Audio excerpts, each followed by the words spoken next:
you know, alcohol and like cigarettes, they're like a club you get into, but when you turn to leave, you can't find the door. I really struggled with it. I was around 19, 20. Is that when you started drinking? Yeah, it cost sana. And when I sit down to look at people who I should have surpassed by far, I notice the difference between me and them is that they don't drink. I underestimated its ability until when... You don't see any future going back to try to see something with any of your baby mamas? I don't date women with kids. Obviously, my sperm count is better than the average man. Yeah. Right? So when did you start having eyes for Corazon? There was a gym that I used to go to and I would see her at the gym.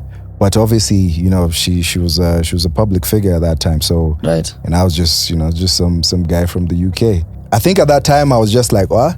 This might be a tough one to crack. Yeah, this one I might not be able to handle this. I used to have this boyfriend who was very masculine. The nigga had a tattoo of Africa on his chest. You know those guys who want to think having a tattoo of Africa is deep. Those guys used to be those guys, works out, drug dealer. Understand this, there was a friend of mine who actually passed on, had mentioned to me that this guy is gay, like on like first sight, like Prudy, I'm not going to lie. I'm called Prudence. Prudy, I'm not going to lie to you. Real talk, this guy is gay.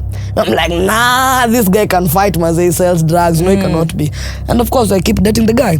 I was very careless with my life before the incident happened. Relax. Breathe. Tissues, please. I don't want to give up. So when I saw the video, I watched it. Please note it's not the first time I've had a public quickie. You know, boss, my phone rings, I pick up. I'm carrying the bucket of whatever. Of maize. Maize meal now at this point.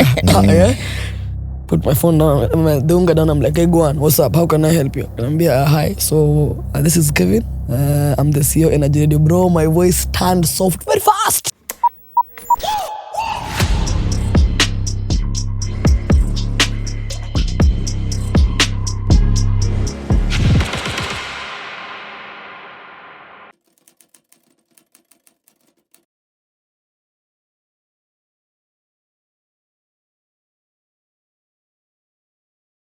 Long live the clan. What a one, beautiful people. Welcome to the baddest podcast in the 254, in the 256 East Africa as a concept. And of course, the entire globe. Banner here, we're going to be talking about complete truths and absolutely no lies. So let me introduce myself. Of course, the king of the clan, Kalala. And I do have my beautiful host all the way from Inawi 256. We're going to be a big girl. Well, it's Christine Nampera, and I'm here to represent Uganda, and it's going to be amazing. I don't know what's, the energy is out there, but here it's up. What's up, guys? My name is Frankie. I'm a fitpreneur, full-time dad, part-time zaddy, and I'm ready for this thing. This is so our excited. First podcast. Let's get into it. So in this episode, we're basically going to tell our truths. We're going to all have, we all have what brought us into the scene. We have our controversial stories. We have basically our truths. So we're going to share them with you. And you get to hear the deep, Kalala, the deep Frankie, the deep Christine. You get to know who we really are. You journey with us on this podcast. But I think let's start with at least kidogo, everybody give us one truth, just to catch the vibe. I think I'll go first. And I'll say this. Wearing colored contacts is stupid as hell. Big bums are overrated. First of all, that's a lie. It's my truth. It's my truth. Big bums are underrated. Okay. No lie. No lie. So, we're here to find out more about ourselves. All right. Right? Yeah. And we want to start with our beautiful Kalala. Let's tell the truth. Tell who us. Is Kalala? Tell the audience who is King Kalala. Long live the clan, first things first. Again. Kalala is probably a mentally ill person, but everybody thinks I'm funny, so it just goes unchecked. Mentally ill in what way? The way my perspective of life, it's outside the door, okay? It's just that I'm funny now, you guys forgive it. But if we sat down with the doctor, I don't think I'll make it out. People consider me tomboy, but lately I've been trying to switch things up. Clearly. It's working. Follow me on Instagram.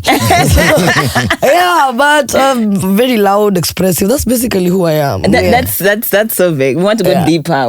Because this is the clan. The clan is watching. What do you want to know? We want to know why is Kalala loud? Why you've said you are loud, yes. But why are you loud? It's because first I sound like somebody's dad. We can just start from there. I'm not even capable of whispering like this is me whispering. As your voice cracked is. I mean, I'm experienced adolescent.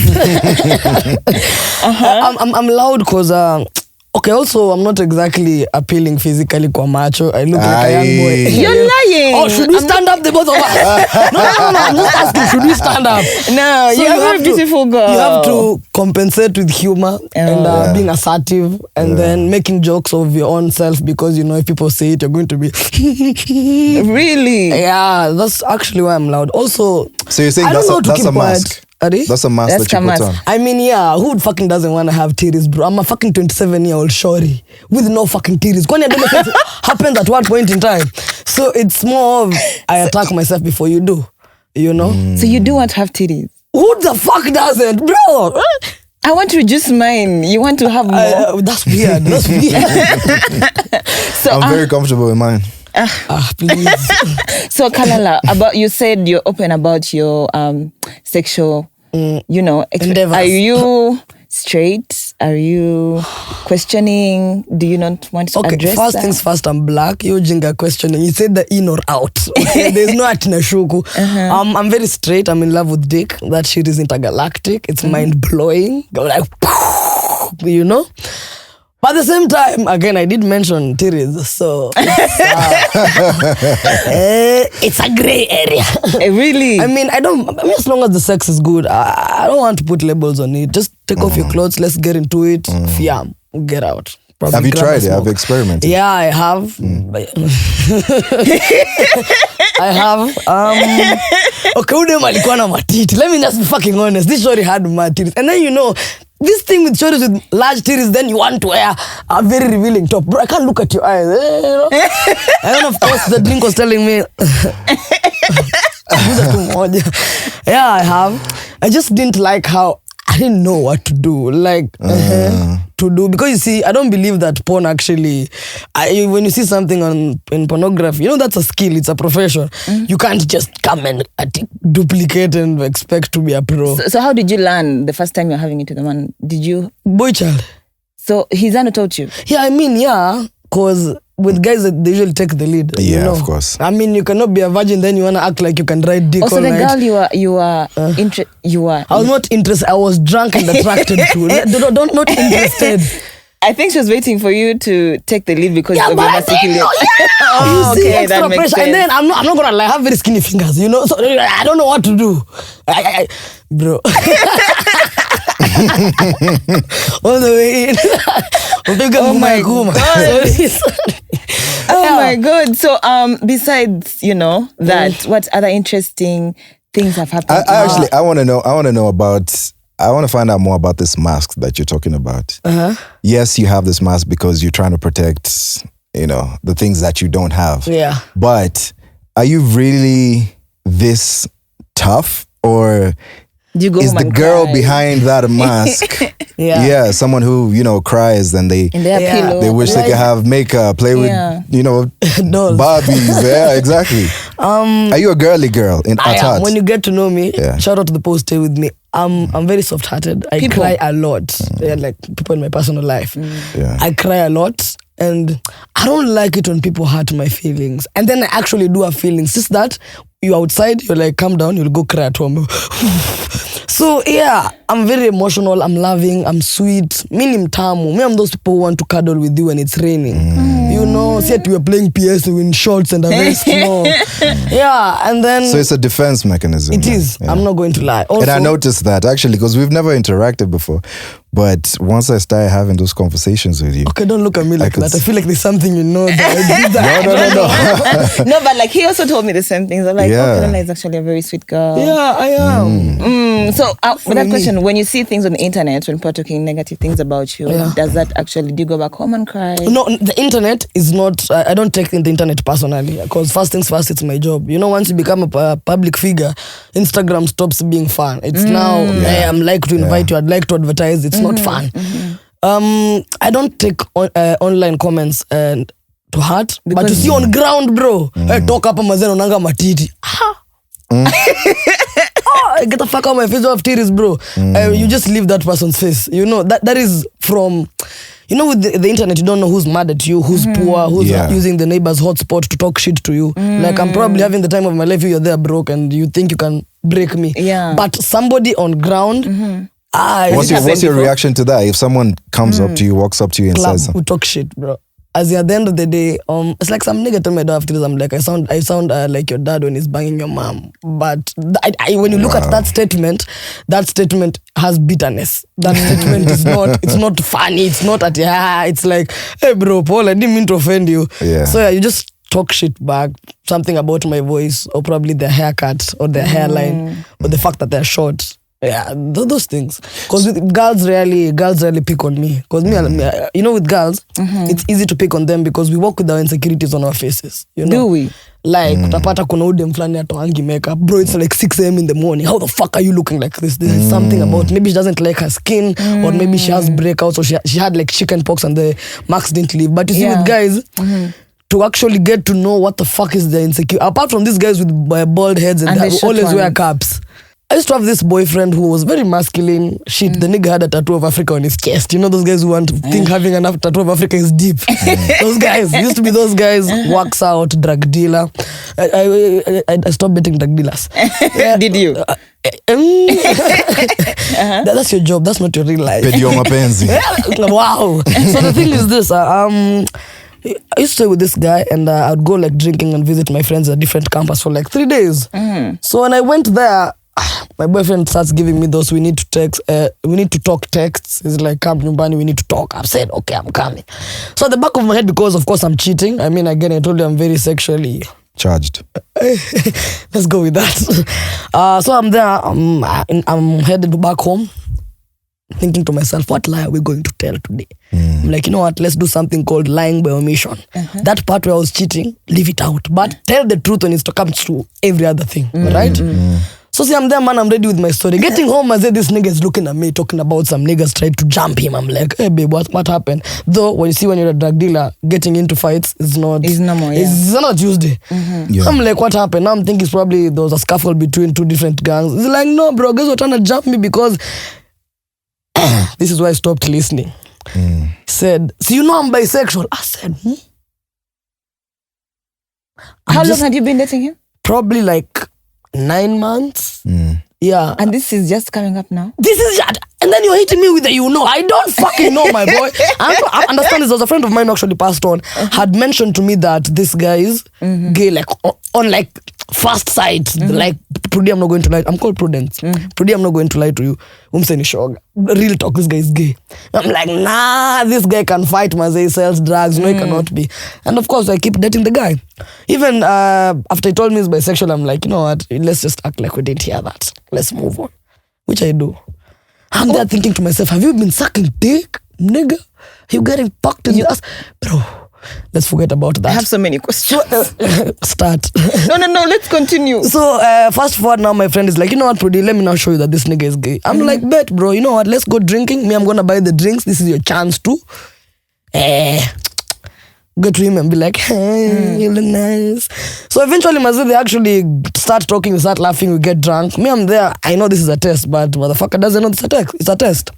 So eventually, we end up going back to my house. So again, I used to have this bad habit of smoking, but I stopped. Yeah. So at that point in time, I was at the balcony smoking, all right? Hey, bro, I'm just hearing chicks clapping in my house and I'm not believing this shit. Because it's just the 3 of us in this house. Me and those 2 other niggas. Na mimi siko hapo. I was like, yeah, this nigga is gay. Yeah, and he's like, yeah, and we stopped dating, but yeah, he was gay. You had everything that happened? It was a test. I was in the balcony, bro, smoking my breath. I was hearing chicks clapping there. I'm like, whose chicks are these? Wait. So, yeah. Wait. That's what happened. So I was trying to explain to people that I was dating a gay man. And they thought it was funny. Yeah. So that's how Kalala came about. Imagine. So after that, I had to now be harsh so that you don't ever fucking look at me like... I'm so stressed. I dated a gay guy. Wait, so the whole time when you were being intimate with him, you didn't notice that this is a gay man? I mean, there were those noises that he would make and I'm like... That's weird. But you know what? No. I'm overthinking. During sex? Yeah, people are different. Okay, give us an example. Like, it just used to sound like a bitch. I'm like, you know, when you're not, I don't expect you to moan. It's supposed to be something like a grunt. You hear the way lions sound. Something, you sound like a fucking cat. But you were there for 9 months. I mean, the dick was proper again. Something must kill a woman, okay? So like, sorry, I'm so sorry. I want to find, for people who are dating bisexual men and they don't know, what was his like favorite position that used to sell him? Like, what did he ask for Sim 2? Sim 2, like, what was that? You see, when I answer this question, it makes me a whole different person. I mean, yeah. He did. He had to what? Be specific. He had to. He's not people who ask you to like put a finger up his ass. You know what I'm saying? He asked you to do that? Yeah. Wait, that's not gay. That's gay. What Frankie, what? Anything that has ass involved. First of all, Frankie. Things going Frankie. in is gay. What? How's that gay? Why is there shit up your ass? How is that not gay? You don't have your ass ate? No, you're not understanding. There's a me difference. putting a finger inside your ass is different. PG. Sorry, mommy. But What? Yes. you cannot put. Nakufingers yana. As long as it's a chick, it's not gay. It's things are going up your ass. That's gay. Frankie, you're a dad. What does that have to do with me being a dad? What the fuck? I'm sorry, You're but like, promoting this. what? No. I'm promoting what? Being kinky. A finger inside your what? Okay, but then A so little why bit don't of- guys go for like this prostate exam bus if it's easy? Mm-hmm. Like Exactly. you can let So, some okay, random because fucker put you've shit up gone your for a ass, but prostate a doctor- exam, you're gay. No, that's medical. You see, You're that not we asking a understand. woman to They don't put their. not you wanting No, shit up you're not your ass. asking if she does it, if she goes for it. Does that?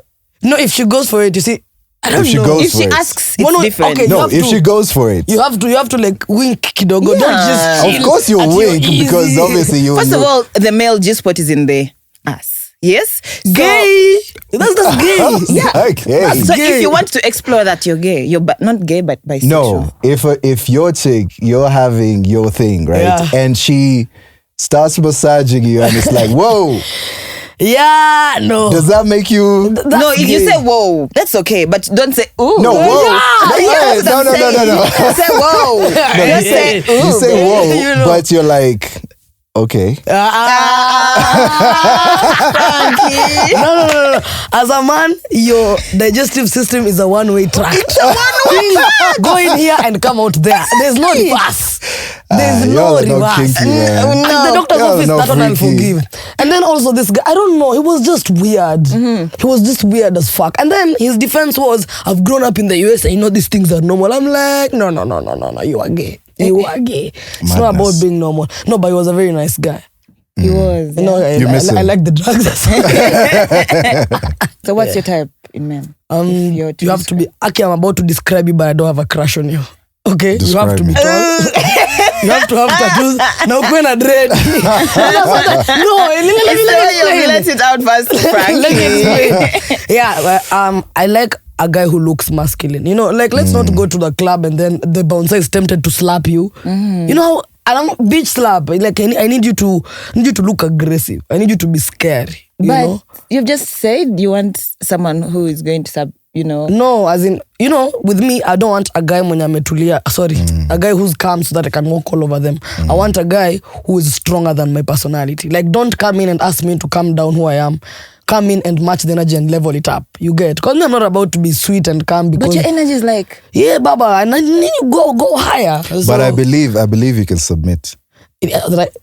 I don't think I so. believe she can submit. I don't think so. If someone can find a way to tap into that little girl, Yeah. you'll submit. So Frankie, Sikatai. I think since you found out the root to the equation, you can solve the problem. Kalala doesn't want none of this. Since you're the type, like, I don't know. This may just become a dating show. All of us here have had, episodes or scenarios where we have faced almost cancel culture, stuff like that. So for you, what has been your highs and lows in this situation? I mean, I like first I'm in love with the clan. Again, long live the clan. Let me tell you, when you walk out, I love the way they support you. When you walk out of that door, like even just where I stay, from the shopkeeper downstairs to the watchman to the guy at the liquor store, they're like, Kalala. Nobody calls me Prudi, and it's fine. I appreciate when you guys see me. Thank you. I like that. And where did the name come from, actually? The clan. Oh. No, Kalala. Kalala. Yeah. Oh. In high school, I was a very stubborn child in school. So I was always in the disciplinary committee. So when you have like a break, you just need to like grab a quick sleep. So some shorty called Wilma Sangiriaki. Shout out to you for having your third child at 27. She started calling me Kalala. What does Kalala mean? The one that sleeps. A lot. I guess. Kulalalala. That actually makes so much sense. No, but how? Because have you seen her content, her videos? She looks like she's just out of bed. Sorry. I just woke up, literally. Then you always do your videos when you've just woken up. Yeah, because Fresh in the thoughts. morning is when. And then, interesting. Because she looks like she has eye bags, so it makes so much sense. Don't talk about my sunken eyes. No. Like in the video, you look beautiful. But I'm saying in the video, in the video you can look like this chick has actually just gotten out of bed. And I've been stung by 45 bees. So, that's what King Kalala means. And then the clan, why did you call them the clan?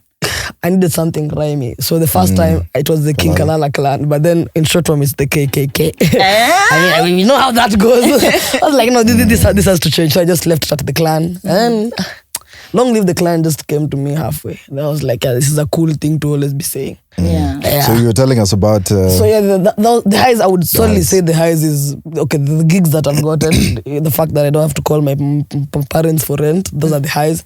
Now let's get to the fucking lows, okay? Now, number one, I hate how our industry tries to change you at the expense, as in, if you want money, you need to change. That shit pisses me the fuck off. Like, you see, I need to be able to express myself as who I am, to be able to get this audience to give me 3.6 million views. And so I attract you as a client. But then you want to come up to me and tell me, I don't want you to do this. And when I do what you want, you equivalently want to ask me, okay, why did this one get 3.3 million views, but I'm asking you to do is getting like 120,000 views. They ask you that? Like, you have to give like a report of, okay, we've done with this campaign, this is what had happened, la la la la. So as you give them the insights for the post you put up for them, they go and now compare with the one on your Instagram. The one was just me after I've woken up. Has like a cool 2.2 million views. And I'm like, bro, I keep telling you, it's only me who understands how to talk to the clan. You cannot come here because you have 500K. You think it's because you're using me. Because I can actually wear a suit and speak upright and talk like this and even reduce my tone because that's how you want me to do it. Yeah. But equally, I will not perform to your expectations. I hate that shit. Fuck, I hate that shit. And it happens a lot in Kenya. And then... Most of our celebrities, and Frankie would attest to this, they're bitch-ass people. They will fucking change fasting tomorrow morning. Yes. You put a proper check there. Baba, you want me to shave? Dufanda, please come cut my hair. Yeah. Like, and then the thing is this, even with our corporates, their mind is a bit old. They want the typical, they just want some typical shit. And then, equally, you'd find... Okay, my brand is very outstanding. It's difficult to find someone who can compare to me. Yeah, outside the box, yeah. That's very true. You get. And if we do probably like 3-4 people, so unapata the corporates will now go for these people who are the same. All the girls that wear wigs and always wearing makeup and they are dressed by and styled by. Those are the ones who get the jobs. No lie. For real, that's the truth of the matter. You get. But I do see you getting the jobs. Bro, because those are now people who are outside the box. Yeah. You understand? And even when you look at the category of the people I work with, you will tell like it's a certain layer of people. Either it's like people who are betting or maybe alcoholic brands. But something that I can actually relate to, somebody will not want to work with me, you know? Let me give you an example. I have very nice skin, okay? And I would think that if you have a skincare line, you don't want to get somebody who's sick and then you heal them. That's gonna take fucking long. Yeah. Grab Kalala, give a fucking serum and let's go with it. But then just because I talk shit, my hair usually looks like shit all the time. Now no, I'll attack you, but that's who I am, you know? I don't really sijalingi sana. And equally you fail to work with other people. And that shit pisses me the fuck off. Because I'm pretty sure, you know, when somebody's trying to give you a job and so they badmouth their competition, then they hit you with the, you know, I've been in rooms where your name was mentioned, but they said, we are Tuwezi Guza. So I'm like, first things first, this guy could be lying just to get me to work with them. Yes. But see, with every lie, there's some sort of truth. There's some sort of truth. You get? And then people don't really get to know me. They just see, because in radio I was a very loud, angry motherfucker. Online I'm a loud ass bitch, you know. But when you sit down with me, you'll actually realize I'm a very intellectual motherfucker. And you are. Deadly. It's just that that's not how the clan perceives me. And you see, at the end of the day, I work for them. Yeah. If those guys decide to give today, I'm in Arudi Moshada, I'm going back home. So I have to work for them first before I work for you as a client. Because equally, when you even look at the performance of our posts as influencers, you know, when you follow like 5 adverts back to back, people just start getting tired of your shit. They miss that real you that didn't have clients, that you that was very genuine. Yeah, so I would say that was my low. Yeah, and the fact that I'm a girl and me, you'll not fuck me for money. And so many shit has forgone. Because yes, Kalala is a very loud fucker, but when I come for meetings, bro, of course you have to clean up. People are like, she's actually pretty. She's actually pretty. So people have made advances on you, trying to get in my pants. I'm like, first, you're fat, you know? Like rich man. No. Fat like rich man. Yeah. So they've made advances, but you can't fuck me for money, I'm sorry. Maybe a ticket to heaven, baba, I'll leave at a sim too, nakupea. But money, that is a very you getting smashed to go to heaven. That's crazy. That's crazy. But according to what you said, to me, what I think, the clan is there for you. They're going to still love you, even if you decide. Like when I posted a video of you having makeup, and when you reposted it, you saw how much love they had. Like, oh my God, she's so pretty. Because you understand what I'm trying to say. They're going to be your people. They fuck with me 24/7. Because if they love you with your morning face, they're going to love you with your makeup face, wigs and makeup and stuff like that. So I think it's according to you what you want. Because if you don't want to put off that mask at any one point, that's your choice. No, but see, again, with being vulnerable, there's something to being tough that is part of King Kalala. You know, I'm a girl called King, so you have to live up to that name. You won't be seen crying in the bathroom at Alpha Kiri, some stupid club. Bro, suck it up, take 5 shots and go home. Yeah, but they can still see a king having, a robe on her hair, doing her skin care. They can still see a king doing that. Okay, let me not put it to them. Me, I'm lazy as fuck. Let me be honest. That is the truth. That's the truth. Do you know how long it takes to apply makeup? You're used to, I was actually coming here, you're used to making money so easily. Just wake up and just be like, guys, buy this. Even your content, I've seen you've simplified it. Because you are the content. Like literally just you speaking is the content. You can find other people that have to, like, you know, there's props, there's collaborations, there's all these things. But if you just put your camera on selfie mode and start talking. So it's not about your people. You're blaming the wrong category. It's you. You as a king, the peasants have to take the L. Not leave the clan. Wow. So if I feel like if you want to get the skincare gigs and stuff like that, it takes a lot. You can get a team. Because there's so many people. The clan is out there willing to help you. You can get a team. All you have to do is separate one day and just be a girl. Okay, can I be honest? In my head, this is the thing. Me, I want to be a business person. It's just that fame bumped into me. And fame is like AIDS. There's nothing I can do about it. It's done. It's done. It's done. You know? So the thing is this. Let's pay rent with fame as we work towards being a businesswoman. Because I'm not planning on being 45 and I'm here still in 45, mama. You're an influencer at 45. Check on that, mama. Time is of the essence. You see? So, and there are those people I've reached out to because I generally want to work with them. Because also at the same time, I usually think of relevance. Because I wouldn't want to take your money and not give you value for your money. You understand? But then where do we go back to? It's Kalala, mazee. Unajua ubaya Kalala. Yeah. You don't want to explain yourself. I know. I thank you. Now, number 2, these fucking stupid motherfuckers who are supposed to be your squad of influencers. We're not together in Kenya. Real talk. The 3 of us, a client would come. And let's say at this point in time, we all work out. So it's fitness, right? Me, I say 300K. You say 250K. Frankie says 150K. Of course, they will take Frankie. Yeah. You see, so we have this thing where there's no... And if you ask me, I'll say I said 500. 500, yeah, you see, they won't come and tell me the truth. You see, it's some fucking bullshit. So eventually, because me, I don't believe in adjusting my rate card to suit you. When go look for money and then you come find me. Yeah. I'm not about, and then don't give me this nonsense. It's a new business. Yeah, you make money, then you find me. But sasa, there are those people who take that bullshit. Yeah. You get like, okay, fine. Yeah. And I get pissed the fuck off. Yeah. Because I know that this gig was mine. Yeah. I know this gig was mine. Yeah. But so you've taken shit money. We kwenda. Fuck you. That thing pisses me the fuck off. NRG. Yeah. What was how did that come about in terms of, was it a given job or did you have to like get the whole interview and all that? No, who jobless? Nobody afikos. I had gone into a posho mill, Tikishagi. It's into a posho mill. Yes. Yeah, so posho mill. Posho mill. Yeah. Where you, what's it called? Maize, you grind. Maize, yeah. Kusiaga. Yeah. Yes. Okay. So, minding my own business, my phone rings. So at this point, Mazi, you know when you're trending, there are many phone calls you're getting. So you pick up the phone with some, hello, who's this? What do you want? You know? Boss, my phone rings, I pick up. I'm carrying the bucket of whatever. Maize meal now at this point. Yeah? Put my phone down, the unga down. I'm like, hey, go on. What's up? How can I help you? And I'm be hi. So this is Kevin. I'm the CEO Energy Radio. Bro, my voice turned soft very fast. Yeah, hello, hi, how are you? How can I help you? Like, I want you to come work for me. I said, for real?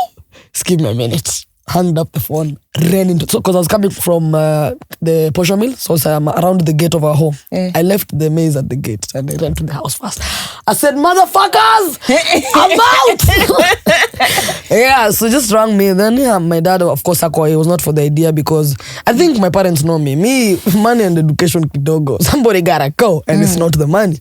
So my dad was a bit reluctant because it's like, the way I know you, when you touch money like this, you'll forget school. Yeah, and that's how I got the job. Shout out to everybody who applied. So you did forget school? No, it's still on my mind. It's just at the back. Yeah. So it was because of you trending. Yeah. And you having that authentic vibe, growth. Yeah, of course. And have you heard the way I sound? Panda.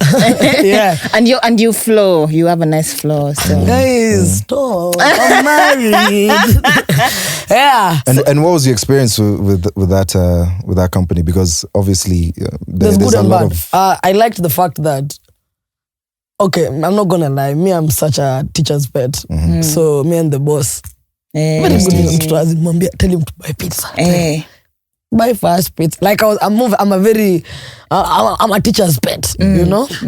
So that was the nice part of it, because again, you get to ride the supercar because you can only take one passenger and fuck all of y'all. It was a nice experience. Now, what I didn't like is the way radio was playing in my head is not how it is on ground. There were so many rules and regulations. Me thought, all we are doing is wash a mic, vibe, we are out. Like this. Like this! We're out. Bro, there's prep sheets, there's meetings, you have to be there 1 hour prior. I'm like, guys, no, please, guys, no. I loved my job, doing mentions. You find that your show has like 33 mentions, bro. There's this one, not like, okay, it's like 5 clients, but all of them want 4 mentions. So you end up being boring. Again, it was not what I thought it was. Yeah. And then I'm sorry to say this, but Sam, your food was shit. No. Pilau inakosa aje nyama. Sam. Yeah.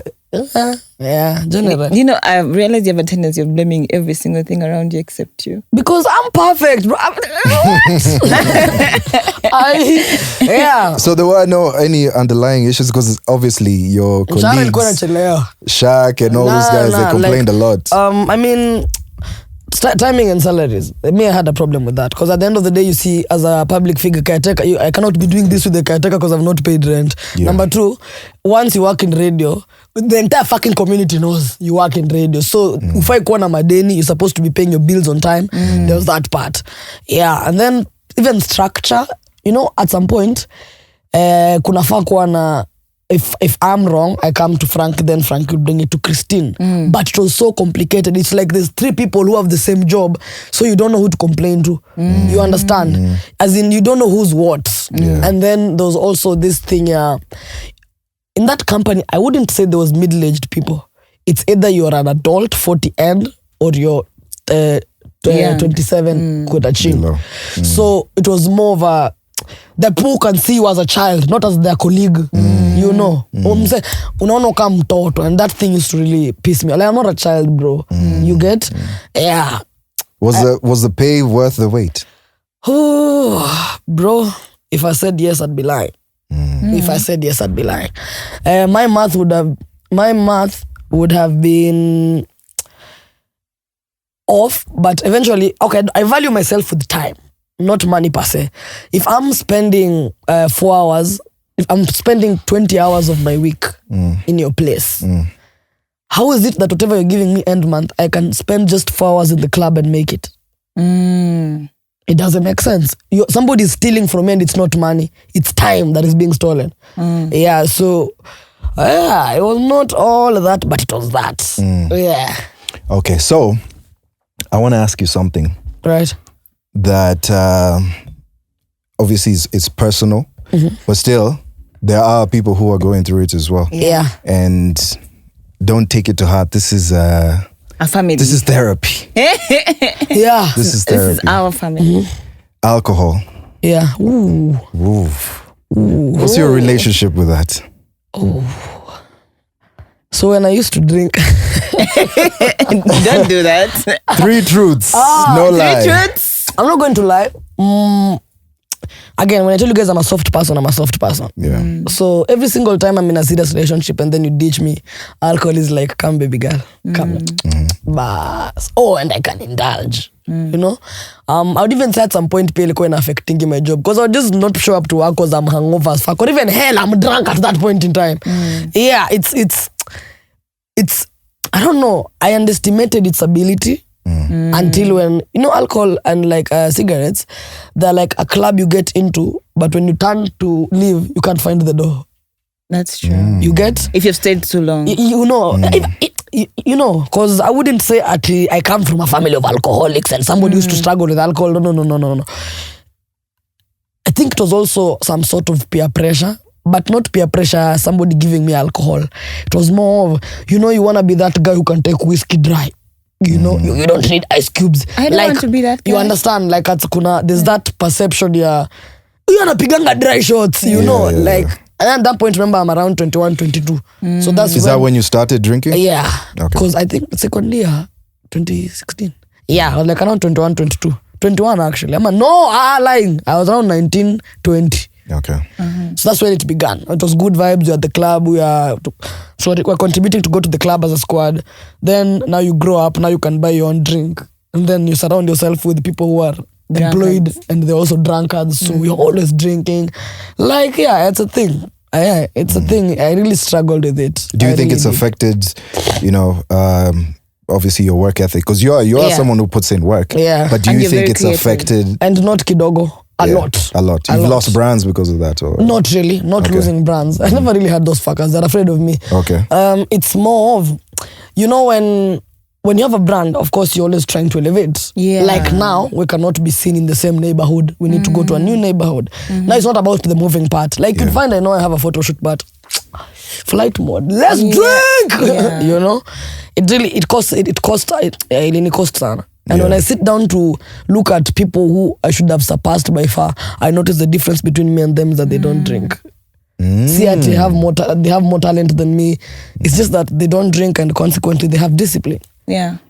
And when it comes to creativity, does it better your creativity or does it worsen it? I would up and now you'll allow me to defend alcohol.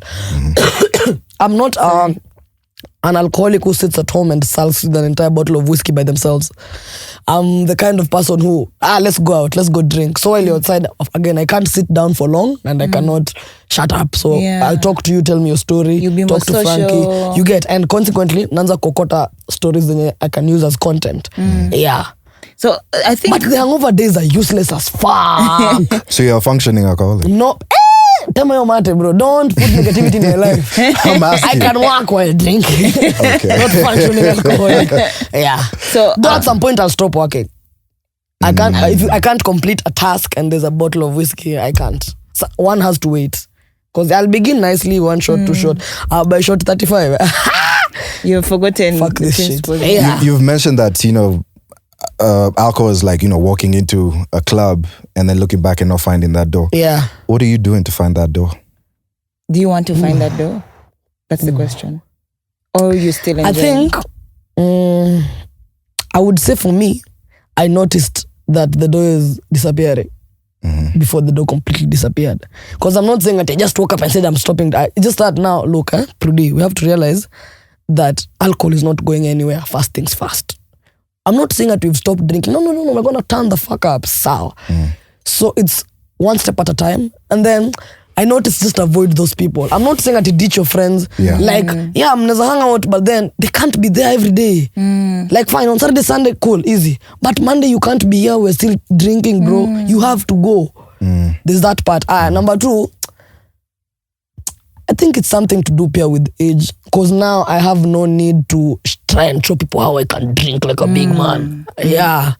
And also, but asking if I've gotten any sort of help, no, not really. I don't think I.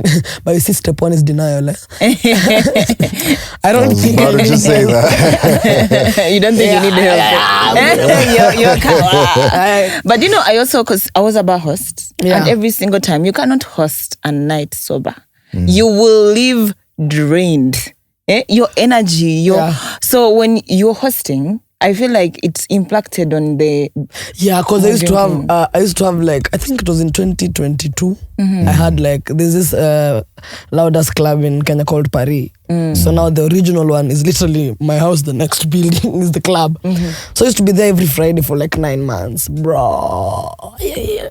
Rager. And now I even lost a gig there because of showing up drunk. Yes.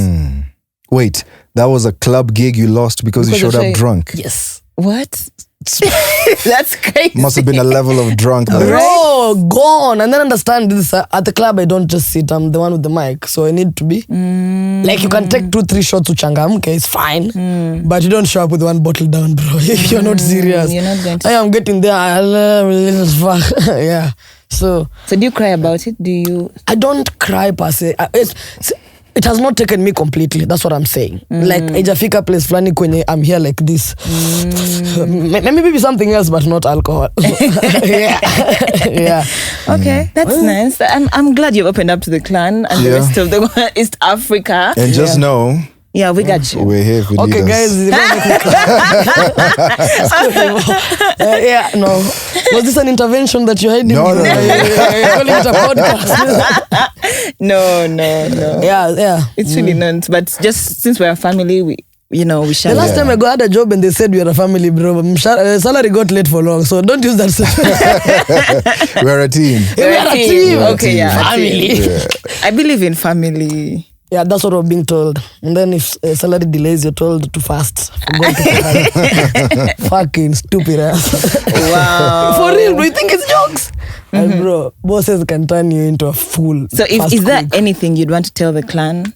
Long live the motherfucking clan. Have a good time, have good sex, drink responsibly, and have good sex. Yeah. Amen.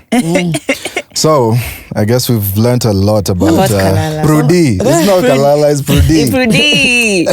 But no, right now she's still in the mask, so we are with Wow. Yeah, You told me this is a safe space. It is. I got you. Beautiful. So, I think now we can move on to our next host. We need to know more about you. Huh? I'm shaking. You're our Ugandan princess. We need to know your backstory, how you started this whole journey, when it began. Let us know, who is Nampera? Nintendo. Is Nintendo? Tendo. You know, Christine Nampera Tendo. action. It means praise in Uganda. Tendo, like a tender, yes. That means praise the Lord. Like praises It means praise the Lord. Yeah, tender is like praises to the Lord. And Nampera means big. No, Nampera like Nampera. Gifts. Rewards. And Christine. Impera, you're like. Aye. No, because Christian comes from have a name that Christ. means nothing. Which name? Chepkuru. Never call me that shit. Never call me that shit. But you know your life is full of K's. Wow. Cheptu is K. Chepkuru. It's C and then there's a K. That's your surname? No, my surname is Tonui. Have beautiful names. What tribe are you? Kalenjin. I'm fast as fuck. Let me give you a head start. You'll find me downstairs. So yeah, tell us about yourself. Well, I'm Christine Nampera. Tendo. What else? Yes, so I didn't, like all of us, fame attacked us without us knowing. And I studied software engineering in the J University. I graduated with a 4.18 CGPA. All right. I'm 25 years old. I am a Ugandan. I stay in Kampala. And yeah, so I studied software engineering. And by the time fame found me, I was, I think 1 month away from graduation. I was hosting already at campus. I used to host in a bar with my boyfriend at that point in time. So we used to host at some bar called Kenji's. It's in Kampala. It's for the younger people. It had people in campus, people in Essex, in international schools. They would come through. It wasn't like a high-end bar. So those bars that have like those big whiskeys and stuff. Yeah. It was like for a joint. Yeah. So I used to host there because that little upkeep can help you at school and stuff. And the mere fact that I used to code from I used to, DJ, you study from Monday to like Friday. Yeah. So you're coding, you're having to, because I did engineering for my parents. Yeah. I've literally lived my life for my mom. Okay. She chose my combination, and in my life I've been in boarding since nursery. So I've learned how to tune my head to maneuver, because as a young baby you're with people, you're not with your mom. I've learned how to maneuver through life. So growing up, my mom, when she told me you're doing physics, you have to be an engineer, I did it. I managed to excel in it. I went, but at campus I said, nah, I'm not going to do civil engineering. There was no way. My personality, and like even when I was doing sciences, there's this girl with a big bum in the science class. All my, no offense to the people who are in my class, but the other girls in the class, matako. So people would be like, all my friends were doing arts and stuff like that. I wanted to do accounting, maybe be a lawyer, do something like that. So I didn't have a chance to like dream for myself. For me, I was just flowing with life. So reaching campus, I said, no, I'm not going to do civil engineering, but I'll do something in the engineering sector so that she doesn't get so mad. So I did software engineering, and my mom was so mad. She was so mad. She was like, no, why would you do that? My dad was like, I will support you. My dad is a very supportive man. So is my mom now. Then she was quite different. So I did the course, but I wanted to obviously be a big coder. Since I had done research about software engineers, in the States, how much they were earning. Basically, coders get a lot of money. So that's basically the angle I was living in. I was just enjoying life while trying to reach my goal. So I started dating this man when I said hosting there. My friend reached out to me, come host, I'm just giving you 100,000, but 100,000 for partying, yet I used to party for free. Was okay. 100,000 UGX. It's very little money. It's 3,000. Is it? It was 3K. Wow. It's like $27. It's very little money. So You put it like that. So I would just go, because you get a bottle. You're getting your car 3K to be used for transportation. You go out with I used to like partying with my friends. So they would come, would drink, would have fun, and you leave. So the night grew, surprisingly. People loved my energy. And from our first night, we actually earned 500,000 total. Then by the time I left, we were earning in like 20M, 30M, 4 p.m. That's how much the night grew. People loved the energy. They loved the fact that I was very social. Like, I didn't, I've always known that, okay, I'm a nice person, but it's not like, it's something I always knew that, like, now people over saying it to me. Oh my God, Christine, she's so charismatic. She's so nice. Want to go and, chill with her. Yeah. I would record them. I would hype them up. I'm a girl's girl. Yeah, and literally, you get, so I'm like, yes, I used to, you talk to someone who has just gone through a breakup. They buy a bottle, you leave them. You go to someone who's celebrating a birthday, they buy a bottle, you leave them as a host to make sure the club gets what? You leave the bottle. Because you had your own bottle. Yeah. You make sure the club has sales. So I was hosting there, and the relationship with him was not so beautiful. But how long was it? 1.5 years. All right. But we had trended previously in social media for the violence and stuff. People were putting me against a drum. Like, social media. At the end, I was a tweep. So I used to tweet a lot. So now Twitter is the most unhinged app. They will... First of all, someone came out and he's all like, I had this and this and this, because I had the evidence before. Right. So someone was all like, I had this and this and this. They mentioned his name, stop doing this to Christine, stop beating her. Now, because Nampera, I'm a person's person. I don't like people feeling pain, especially because if I have caused it, I would rather feel the pain than let someone else feel pain. Hey, you're cut from a different cloth. So when it was out there and I was seeing how much it's affecting him and stuff, I was like, no, I told him, no, stay out of my relationship. I'm happy, I'm contented. And we posted even a picture. I posted the picture. They said, now, you know what? And the mere fact that some people had evidence underneath. Yeah. They're like, let's let her to be beat. Let's leave her to be beaten. Let's, they started putting me against a drum. It was quite... Oh, now I'm getting the joke. Oh, yeah. Like a drum. You're not getting... It wasn't funny. Yeah. But so I still felt like I was the one to blame, even if, I was like, no, this is not. So when the relationship was at rocky stages, obviously, since I'm a very free person, as you've seen, I'm very, I like trying, new things. So when the relationship was in strokes, we got drunk one night and it was his night for hosting. Right. So we go downstairs where they used to make shisha from. We first make out and stuff. Then the make out got so intense because we had been fighting for like 2 weeks. It's legal to make out in public in Uganda? No, we were down where they make shisha from. It was not public. You were in a hidden place? Yeah, it was like a corner. Because we used to work there, so we knew the corners. Okay. So we were making out and stuff. So they make out, we were drunk. The making out got so intense. We decided to take it to another level.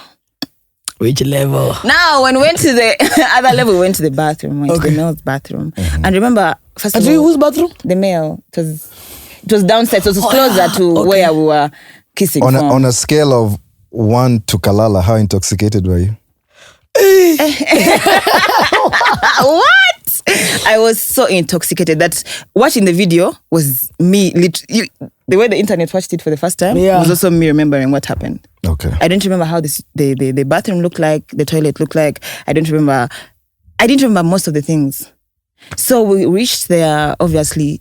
I didn't even know it was that long.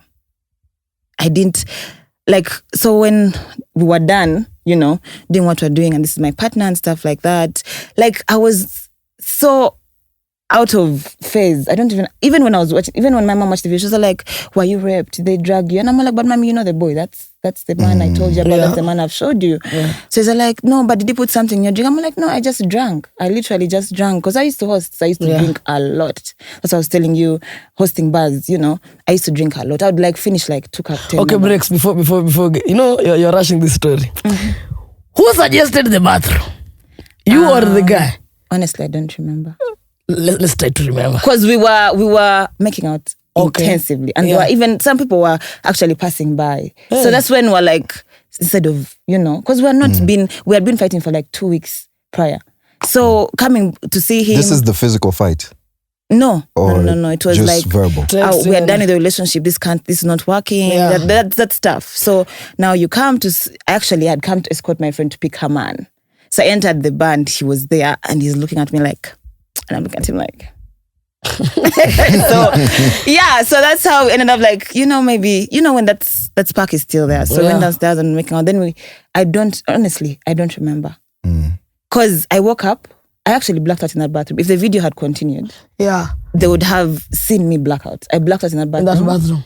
And I woke up when it was daylight. It was like it was like 6 a.m. Yes. I woke up and he wasn't there. Before we go into that segment, right? I think there's something which we just like perused over. That situation with the fight. It was viral because there was evidence of it, or it was viral because people spoke about it, or someone found out about it, or someone leaked that information? There was evidence about it. There was evidence. Are there like pictures of videos? There were videos. There were videos I had recorded. There was a time he thought I was not being faithful. So it was a very bad fight, and I'd lost like a nail. I had like, bad bruises and stuff like that. It was not one-sided because you can't beat me and I sit. I mean, I used to play rugby in S4, so you can't beat me and I sit. So you hit me, I hit you back. And me, I can't use the same energy because I'm not. I'll use an item. I'll use, of course, whatever I find next to me. I'll get a bottle, whatever. So you guys were fighting in public? No. It was in private, but I had to run because I ran out of the house barefoot with just my phone to get a judge to like leave. So running out, I had no help. So I called my best friend, and I sent the videos to my dad. But I told him I was robbed. Sorry, Daddy. Told him I was robbed and beaten up. Yeah. I told him I was robbed and beaten up because at that point in time I was still making excuses for my relationship. The guy. Yeah. Because when you. And this is something that I wanted to For the guy or for the relationship? For the relationship. Okay. Not for the guy. Because both of us were not. What's the difference? The difference is he was not the only person in the wrong. If he was beating me and I was seated, or I was not, I take full accountability. Good thing you're taking accountability as well, because usually one-sided. No. Yeah. No. The relationship was just not working. Yeah. We were at different points of our lives and stuff like that. And we wanted something further, because when he gave me a promise ring and stuff like that, I really thought, let me just settle. I wanted to come home for graduation with a man, because my mom used to like tell me, by graduation you're supposed to be introducing your boyfriend and stuff like that. So that pressure was in my head, and I was like, this man is decent. The first time I saw him was, all dressed officially, and the way he talks, he's so intellectual when he's talking. So it's just like, this is going to be the one I'm taking. This is the one. I will survive. You know how to make everything fit. Yeah. So I was like, I will make this work. You get nothing. Because me in my head, I don't believe in giving up. I feel like you can make things work. So I wanted to make it work. That's why it lasted 1 year and a half. And what was your intention when you were recording? The video. To send it to my best friend to show her how bad it was. Because she was all the way in Deje. That is like a 2-hour ride. And I wanted her to come immediately because I was actually bleeding. I was hysterical because I had a swelling on my head.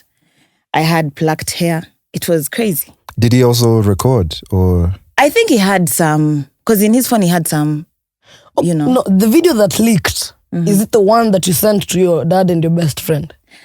The person who talked about the video refused to expose them. No, I'm saying when you see that video, so the videos that you took. Is it those videos? It's those videos. Then you have a shit-ass friend, because there's no way your dad sent those videos. Or you gave them a go-ahead? No. Because I talked about it as well. Yeah. There's a friend of his who had come to help us in our relationship. Our relationship was really shaky, so he had confided in a friend of his, and I also confided in her. And I told her... This friend is a girl? A girl.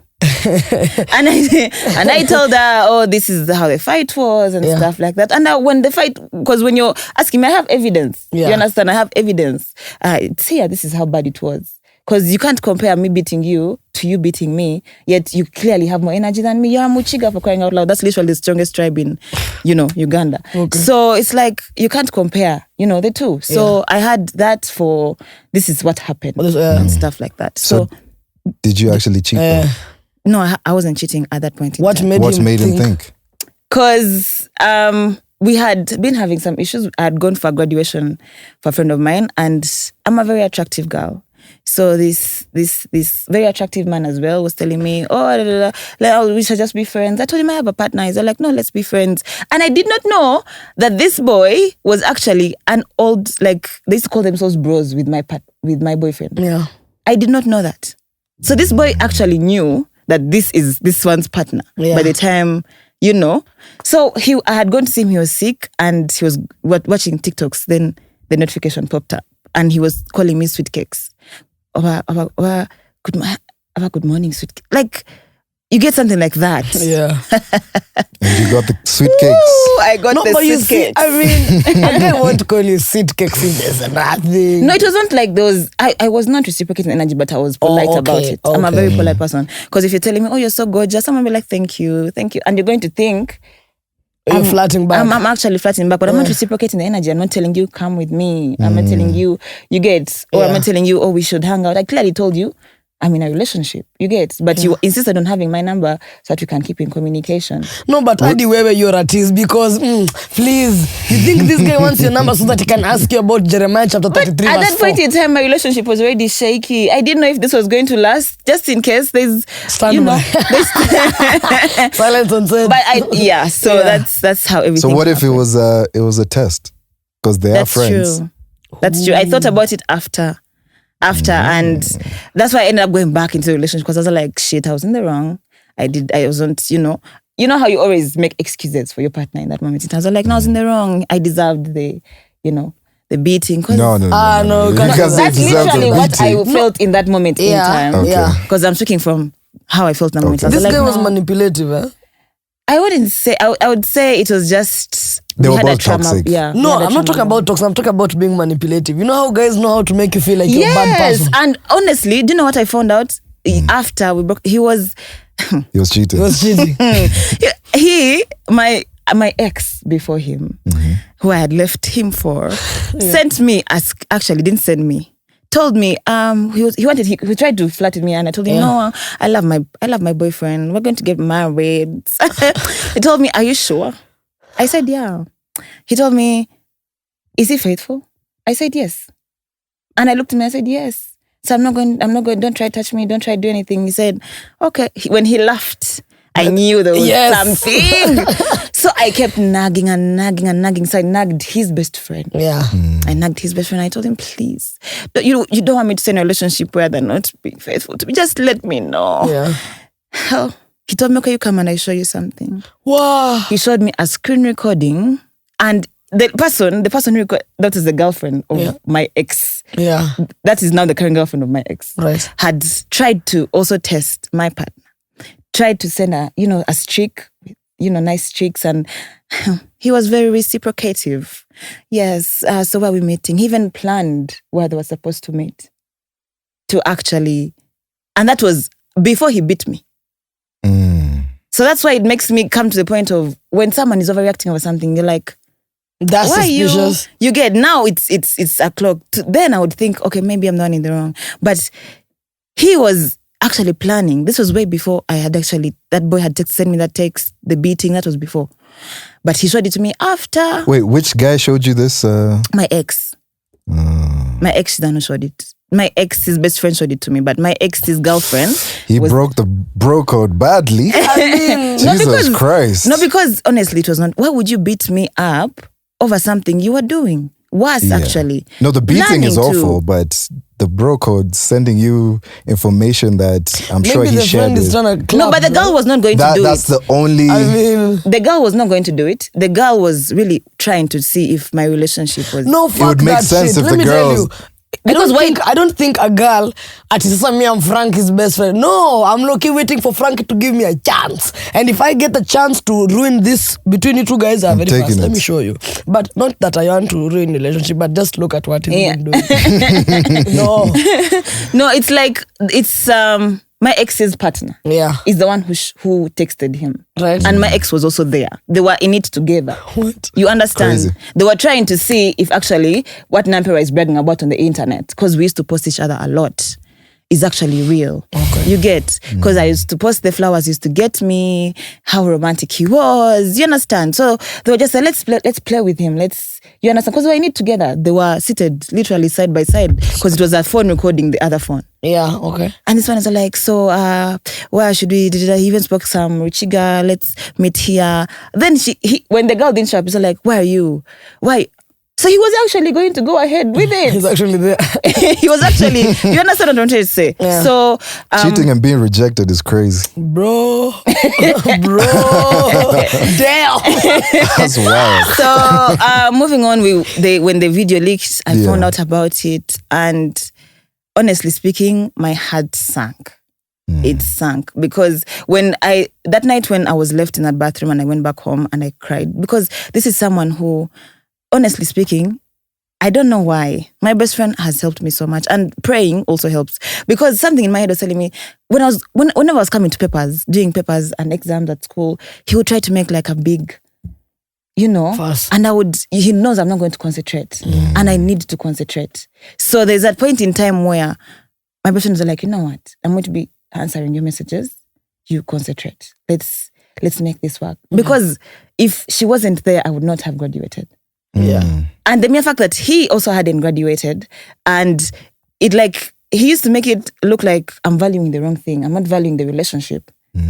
I'm valuing other side things instead of a man who actually wants to marry me. Yeah. That's what he would make it look like. I'm giving you the world and you're working all over it and stuff like that. So that night I woke up and I'm crying. And I'm crying. And I was like, I'm done. So by the time the video leaked, it was 1 month after the incident. Right. The bathroom incident. Yes. Yeah. Okay. By the time it leaked. When you guys met that night in the club, how long before that had you seen each other?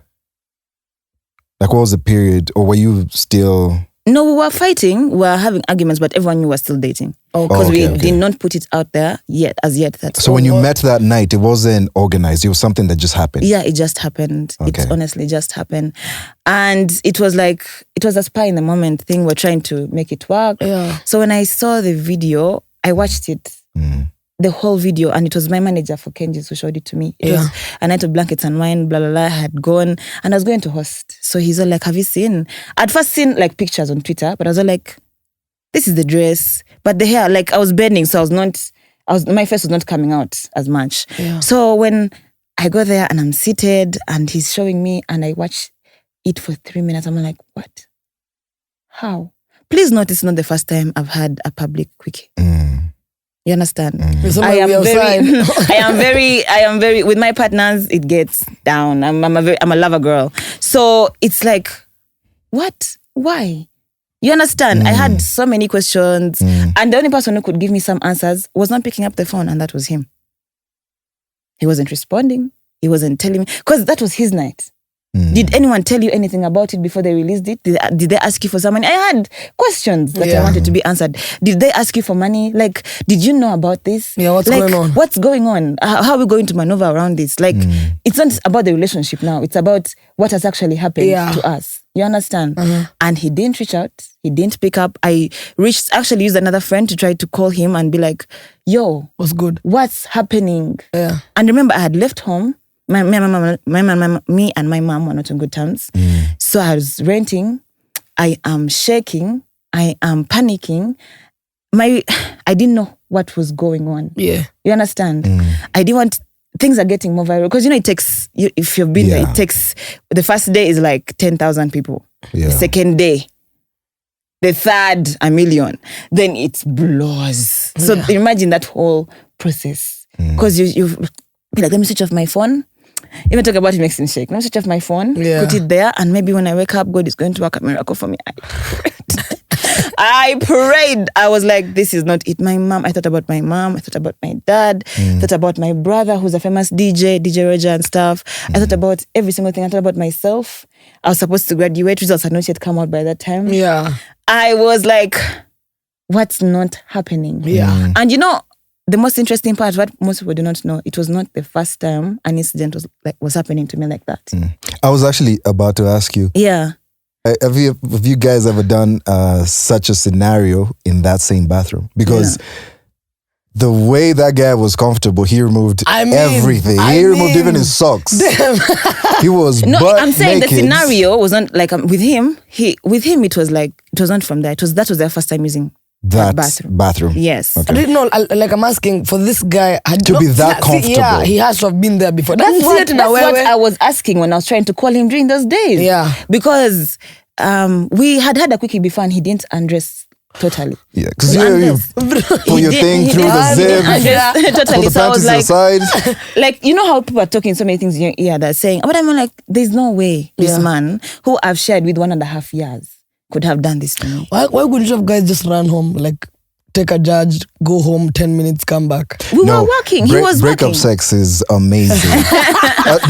Makeup sex. First of Oh all, my I had God. just moved into my new place and I didn't want him to know where I where was it is. staying. Yeah. Because I felt like I was going back in the new the cycle I was trying to avoid. Yeah. So it was like a sleepover moment because I was already drunk and stuff. I was like, even if we have a quickie, okay, I'm just getting it out of my system and he's also getting it out of his system. Because after that, we were not in actual contact. Like we were getting back together and stuff like that. Because I was already so mad he left me in the bathroom. He said, I was getting my money, I was getting paid, and I was coming back to pick you. But so coincidentally, my head woke up when you have gone. Surprise. Surprisingly, so I just woke up. Because I woke up, you have to go up the stairs, then pass inside the bar to get out of that place. I did not see him. Did he ever explain that situation? Yes, months later. What was his reasoning? Because I don't see any reason. Yeah. He told me he was actually getting his money. That's what he stands by until He was what? he was getting paid and he was going to come and pick me. And then? Then we go. And you then took what that shit and you're happens? like, No, it's like it doesn't matter now. It's Okay, really, you got his money and then? Yeah. And then? So did you bump into him in the finance office or where was he? No, I didn't see him when I was getting out. That's what I'm trying to say. Were you naked when you were in the bathroom? Because remember, I had my dress on. Yes. So my dress, I just had pulled it up. Okay. Yeah. So when I woke up, I had was my still dress pulled up. Yeah. So I pulled it back down and I'm like, okay. I think maybe I was peeing. And it's in the male bathroom. You know, if a creep walked in there, they Yeah, could have man. taken advantage of that situation. Exactly. And like, I don't know, it wasn't closed. I just woke up, I walked. I was shaking. I got onto a border because they knew me. Because I've been working there for over 1.5 years, 2 years. Yeah. They knew I got into a border who had known me and said, please take me. I covered my head because, it's morning. Yeah. I covered my head. I went home. I reached home and cried. That's the craziest walk of shame ever. As fuck. Day. I cried. And I don't know if it was me preparing for what was going to happen or it was just, I cried, but I was feeling so much pain. I was like, okay. I was actually, yes, it was a quickie, yes, but we have shared 1.5 years. You can't leave me in the bathroom. KVP. You understand? Also, you can always call the finance guys to send you money. Yeah. Book kidogo too, guys. You know me, I've not actually seen this video. So I'm asking. You want to see it? No, you. Oh. Respect her. I'll see her during marriage. Nasema, how was this? Someone else was recording this video? Yeah, from us. Yes. Nice. Because now I want to ask you who the fuck was this guy? Exactly. So that was the question. the thing is, it's the way you're breaking it down, right? Obviously, I don't know anything. This is all alleged, right? Yeah. It does sound like a setup. It sounds like a revenge type of thing because That's what some people say. it's his night. You were left in the bathroom after the deed. That means Guy's it's bathroom. done. Like, I finished what I needed to do. Yeah. It was recorded from An aerial view. Yeah, but how would they know that you were there that time? honestly, to me, I Don't you think it's a setup? don't want to believe that someone would do that to themselves. I never want to believe that anyone can wake up in the morning and actually say, I want this to be recorded and I'm actually naked and I want it to be. I can't put my head around it. I don't think so. I can't. Let me give you a perspective. Huh? Imagine you're banging, Frank is banging Rihanna in the bathroom. You think he would be scared of his butt cheeks being on the nah, you gotta see everything. me You banging think so? Rihanna. All angles. Baba. You cannot. Close up, you would B-rolls. rather take a picture. Yeah. But recording a whole video. All I'm saying is that you're a very attractive woman, and sometimes because we were when that video came to Kenya, most of the comments were like, "Hey, this guy's cheeks are dry as fuck." Like we're making fun out of this ninja, but you see now back at home, this guy, bro. I tell you guys, I'm banging this shorty Muniamini. Now I have video evidence. Yeah. But if it was some ugly ass motherfucker, then I'd understand. But he had your no point of to view. prove because everyone knew we had been dating. So you think we're dating without intimacy? Guys, To me, honestly, I didn't have. That's something I have never. When we had the conversation, and he told me after some time, he told me, "Why would I do that?" It affected him as well. It affected him. It affected me. It affected both of us. So I do not know how someone would. But don't you think it affected you more? Yeah, it did affect me yeah. more, but he also didn't know the trajectory of where it could take. Okay. You don't know. Everything sounds just like like an accident, something that just happened. I think it's just the leaving you there that just doesn't make any sense. Yeah. That's the part where I'm like, it also okay. comes back to the part, maybe he actually did not, love me as much as he thought he did. No, but sometimes I don't even think that's about love. You think, bro, I don't think if I saw Kalala, I would pick her up. Because she's drunk.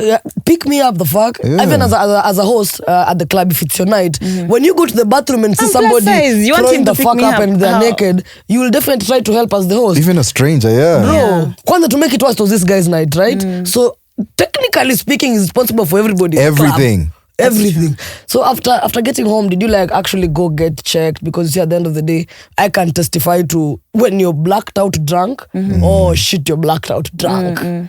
Did you go and try to figure out, maybe did someone try to hurt someone other than him? Yeah.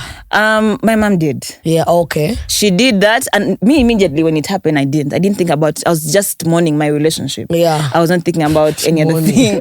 So when my mom saw the video, she was like, no. Did you take PEP? This is not safe. Yeah. You need to go test. I, went through all the tests and stuff like that. I went through all of them.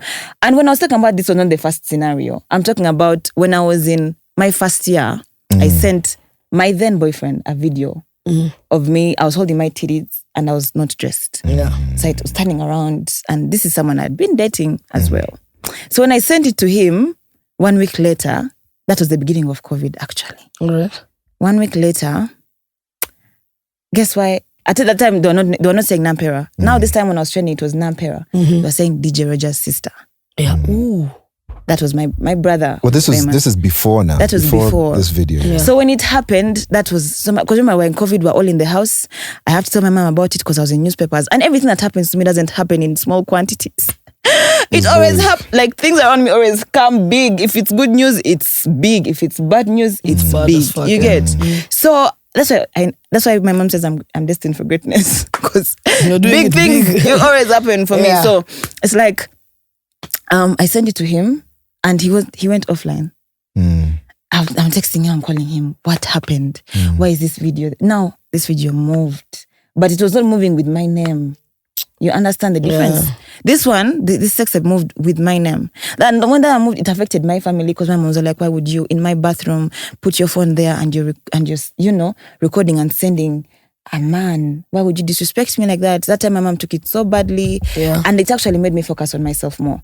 It actually made me know that I actually have to graduate. I actually have to become an engineer. I have to do better for myself. Now, when this happened, please note, I'm just healing from the trauma. It's 3 years plus. And now this has also happened. So imagine the position I was in. I just literally shut down my phone. I was like, now if I die, people are going to think I'm a what? I'm a failure. I'm shaming my family. And suicide is not, because I'm a Catholic. Yeah, suicide is. So I was like, I can't kill myself. Yeah. I was so embarrassed to face my mom. I was so embarrassed to face my dad. I said, you know what, let me run. So I went, I hid somewhere for 5 days. I reached out to my brother on the 5th day. So he's telling me, reach out. Mom is calling me. She's crying. My mom thought I'd killed myself. Yeah. So she's crying, reach out. She had not eaten for 3 days. So the first time I called her, she told me, please, just let me be there for you. That was Yeah. Yeah. Take your time. Okay. Wow. Tissues, please.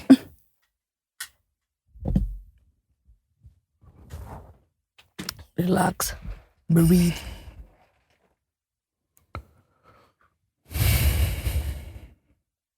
I've talked about this before, but you guys have just made me realize how much I endured before that. I could have just left before and avoided, everything. Yeah. So it's just re-saying everything that happened in the relationship. And then what ended it was Nampera, you could have left before. Long time ago. There was so many signs for you to, leave that situation. Yeah. But because I don't want to give up, I decided to stay. And the SC, hot. But it's understandable. Usually, relationships like that, especially if you're if you're really, and based on what you've said, you're really committed to this thing, and you're someone who doesn't let go of things, right? Yeah. You try to see it through to the very end. So you can't blame yourself for that. That's your personality. That's your character. Yeah. Maybe it just was to the wrong situation or the wrong relationship. Yeah.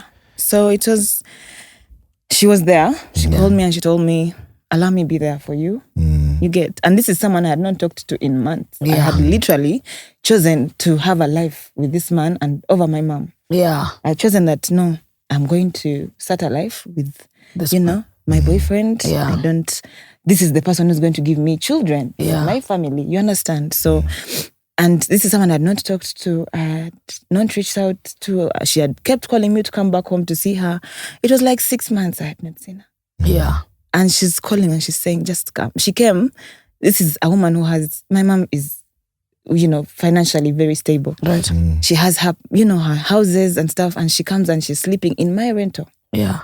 On the floor with me. You understand? So I feel like I was very careless with my life before the incident happened. I was moving on it's like I was on, I don't know, I was on like a hyper, people had just started to know me. I was getting a lot of attention. I was on that hyper phase. You understand? Carefree. So, I was very carefree. So when that happened, it it woke me up so much. So much. It woke me up in ways I am grateful for. Yeah.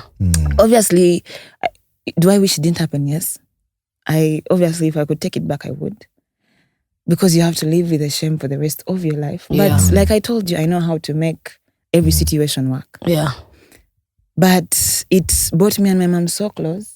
Now she's like my manager. She's like my best friend. Today morning, literally, I was talking to her, telling her, oh, mom, I'm going to do this. Now you're more open. She's guiding you. You have more peace. Because when you're not in terms with the person who has raised you, there's a way your heart is not heavy. settled. And there's a way things actually, my mom is very prayerful. So I know she prayed for me to come back. And God made it happen. The way he made it happen, obviously, was wild, but he made it happen. Yeah. I went back home. I was with my mom. We went for therapy together. She took me somewhere where I was there for a whole 10 days. I was just in meditation. They would take care of me. I would eat. You just take walks. You talk to a therapist in case you want to. Yeah. I was with her. She was asking me, do you want your phone? And I'll tell her, no, not right now. I just wanted to have that moment. And she was there.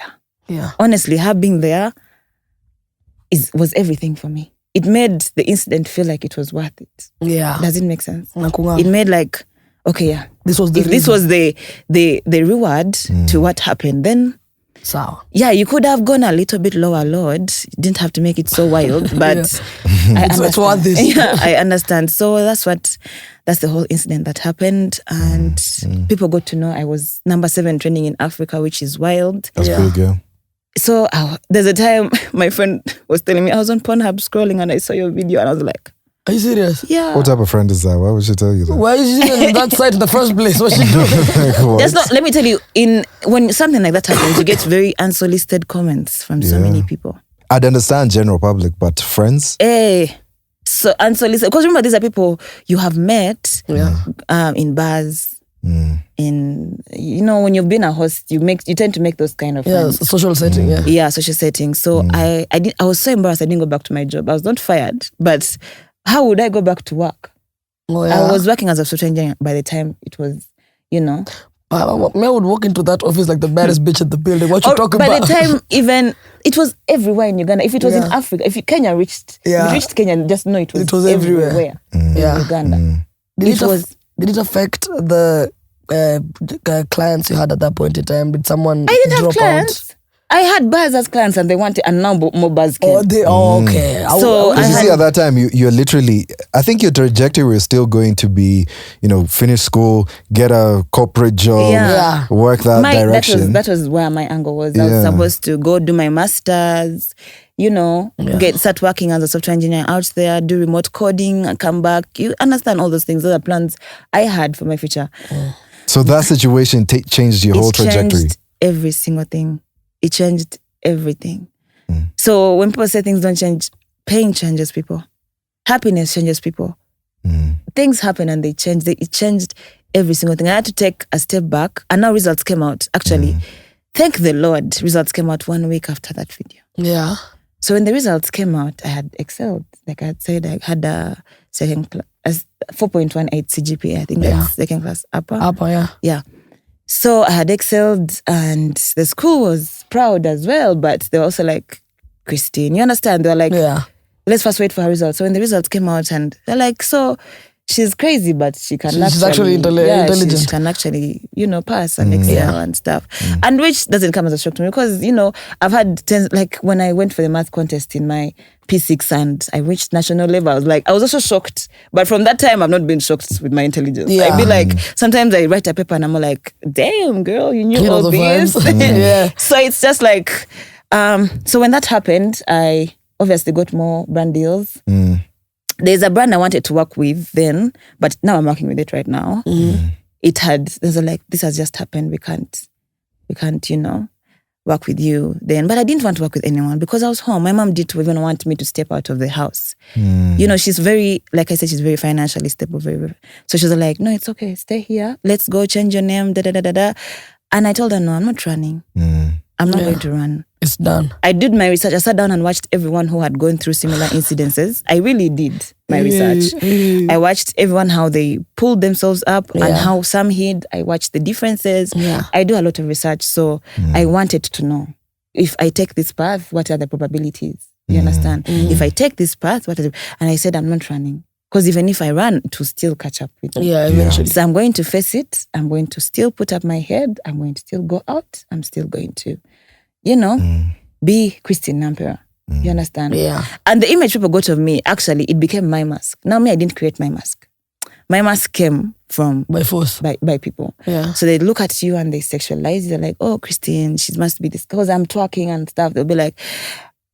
Christine must be this girl who's going to get paid to do this, to do this. Okay. Christine is wild. So it shocks the men, especially these big ministers who come to my DMs and stuff. It shocks them and I'm like, no, thank you. Yeah. And some of them get really vulgar when they're retaliating. They'll be like, there's one who told me, you managed to have sex in a toilet for free and you're refusing $5,000.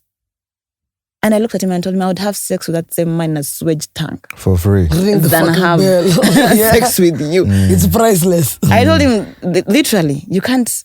Everyone I've had intimacy with, I've loved, I've liked. Yeah. I cannot trade it. You're not a thing. I'm not a thing. You're not going to wake up and tell me, oh, Christine, like, use that money to woo me. Buy me flowers. I hear you. Yeah, use that don't money buy me things. Yeah, buy me things. Like, give me the money. Show me that you care about my maintenance and stuff. Don't, like, say, have this money. Open your legs. Yeah, right what? now. Yeah. Who are you talking to? Just because you saw one image of me, you think that's me. Yeah, no. That's not. That's an idea. It was the mask that the public, and I don't mind it. Yeah. That's why when there's negative trolling and stuff like that, I'm like, that's what they think. That's okay. Well, because the people around me, there's so many people around me who think Nampera is so genuine. That I've had people who have loved me to the bits because, they'll be like, oh, Nampera's heart is so, her aura is lovable and stuff. So I don't feel the need to kweguya. Kweguya means like... Kweguya means like... plead or be desperate for other people's love because there's so much love at home. There's so much love around me. I have cousins who are like my siblings. I have people who have dated who have actually gone all the way for me, who have showed me time and again I am worth every single thing. And the mere fact that I pray a lot as well, I have self-reflection. So it's really not easy to tear me down. It's really not, because also, growing up with a mother, I'm her only child. So I am on a pedestal in her life. Oh, you're the only child? From my mom, Okay. From my mom, I'm the only child. So she's like, I'm the center of her life. So it's like, you're going to make me feel less important, really? How? Yet there's a woman out there who has worked her ass off to make sure Nampera is, walking through life easily. So it's not easy to put me down, basically. When you went through that transition, did you, obviously in the moment, everything was all up in the air, but now looking back, do you value it or do you regret it? Because it's turned you into something totally different based on what you had envisioned yourself to be. Yeah. Is like that the reason why I value it is because of my friendship with my mom, my relationship with her. It's honestly, it has given me so much fulfillment in my life that I was looking for before the video leaked. You understand? Now I feel like I can do what I need to do. I can be who I want to be. If I decide to be a lawyer tomorrow, she got me. You get, I have someone who will ride for me till death. I'm also there to ride for her until you get. So it just, that relationship, honestly, is everything. And looking back, if that had not happened, I don't know if it would have happened. I don't know if she would ever have reached out, because she also has an ego. You get, I don't know if she would ever have reached out and said, oh, Christine, let's go for counseling, let's talk.